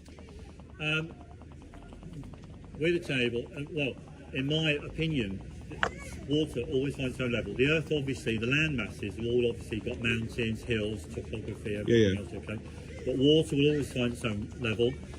When you look at the celestial objects in the sky, you're entering into a different realm. We can observe them. But we can't go there. We can't go there. What about man landing on the moon? Or that Didn't didn't happen. happen. Okay, obviously. Okay. And last question: was there an hello, sir? Was there an ice? Is there an ice waterfall or a wall at the edge? What do you think? I don't know about waterfall. But, well, what is it? An ice? I don't know. I've never been. But if you believe the Earth is flat, I don't believe the Earth is flat. I just go on my experiences. But would you not be interested in going to the edge of the Earth? Oh yeah, but you see, the thing is, you're not allowed to go. Why not? No, an agreement was made in 1959. But I've been to Antarctica. Yeah, you're not allowed to go where you want to go. You'd be a part of a tour. You wouldn't want to go where you So the whole edge of the Earth is just Antarctica? No, we've got a well, nice... it's been hypothesised. Most flat earthers say there's an ice wall. Yeah. Yeah? Yeah. Well, it is icy in Antarctica, I'll tell you that, yeah. You've got to come to my show tonight. You're going to enjoy it so much. But, we should be on there, you see. Well, I've got Dr. Julian Northcote, who's one of Britain's leading conspiracists. I'm not sure he'd be better than Dr. Julian. He's pretty good. I think we'd be really good, because we'd be asking you for proof that what you're telling us is true. But I'm not telling you, because I don't know anything. I'm just finding out. That's all. I'm interested in... You've got the open mind. I have got an open... Well, I haven't got an open mind. I mean, I'm pretty certain of stuff, but I don't know it. So you're pretty certain that the Earth is a planet? I certainly know that the Earth is round, because if it wasn't, what's the point of people pretending it isn't? Just answer me one question. Is it true the Earth is a planet, yes or no? Yes. Right, okay, how do you know that when science doesn't do truth? Doesn't do truth? It doesn't do truth. Well, because that's what we call it as a planet. But I'm telling you, I've seen the curvature of the Earth. I've been high enough up, but I've seen the curvature of the Earth. So what's that about? You can't have seen the curvature of the Earth. You can't, because you... Even obviously, you can't get high enough. You can, actually. NASA say you can't. NASA say you can't? NASA say you can't. Right, but NASA are liars, so why are you believing NASA? Well, NASA's supposed to be the ones who sending the bloody rockets up. Yeah, but you're saying NASA are liars, so why are you using NASA as proof? Supposedly went to the moon. Okay, listen, you've got to come to my show tonight, it's great. It's in Storyville. Yeah, Story House. Yeah, and it's on conspiracies. Yeah. The ice wall. Oh, you got a picture of it? Fuck, I didn't know we had a picture of it. You can have that. That's amazing. Can I have that? Good, you actually got a picture of it. That's incredible. I'm going to use that tonight. Yeah, that's about one of the things that went up, and you can see how fabricated the whole thing is. That's amazing. Well, look, you've opened my mind a little bit. I will see you later. Oh, more stuff. Okay, I'll have all these. I'll give it a read. Thank you very much, anyway. I love that you believe this, honestly. I've no witnesses. I know it. Yeah. Okay, we'll make your minds up. But anyway, nice meeting you guys. See ya. Oh, they're so sweet, aren't they? Flat Earthers. Wow. They're like lost puppies. I don't believe it. I know it. Oh, no. That was some of the worst membership. That was terrible. They were crap Flat Earthers, weren't they? Explanation. I'd like to go and see his show, though. I bet that sounded interesting, but I guess it's over with now. I like his comment, NASA says so, and they go, well, NASA's liars, so why are you using them? Yeah. Someone need to take flat earthers through a course of how to convince people things. Right. They don't know how to do that. No, they're rubbish, aren't they? Absolutely rubbish.